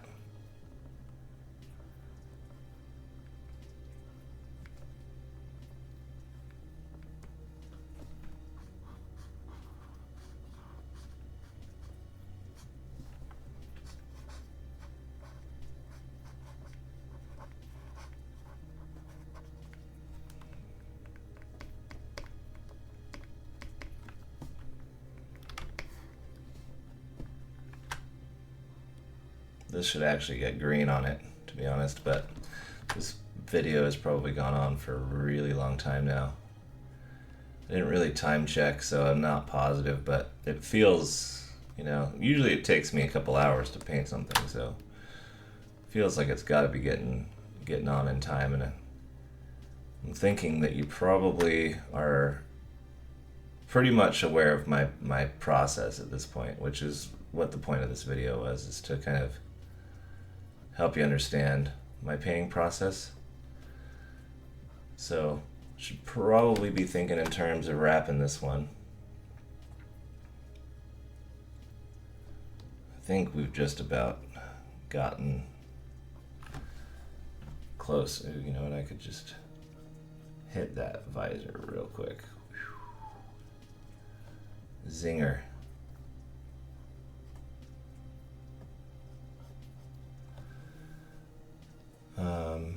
Yeah, I could keep going, and I didn't finish my background, but which, you know, I suppose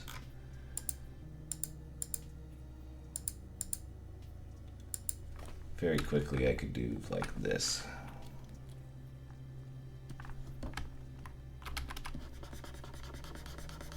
Just so you could see how that would help it pop a bit.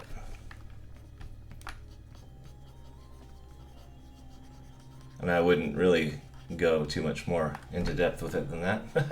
Honestly, there's this little here. Oh dear, that wasn't what I wanted. There's some light up there that's must be set to overlay or something. It's affecting the colors that I'm getting. Yeah, something like that. Pretty close to what I would do. This painting is not about it's not about like a super hardcore environment thing. It's about getting enough environment, obviously, to it's about getting enough environment to obviously make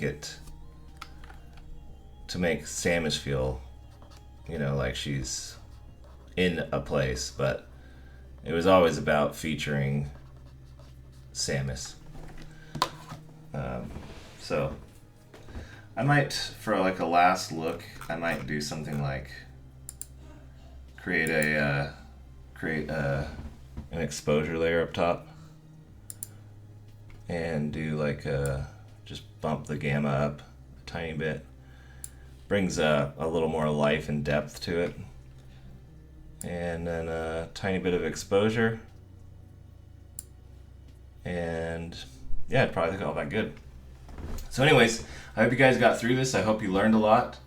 If you enjoyed doing like a full like real-time walkthrough painting like this, let me know in the comments. Don't forget to like and subscribe.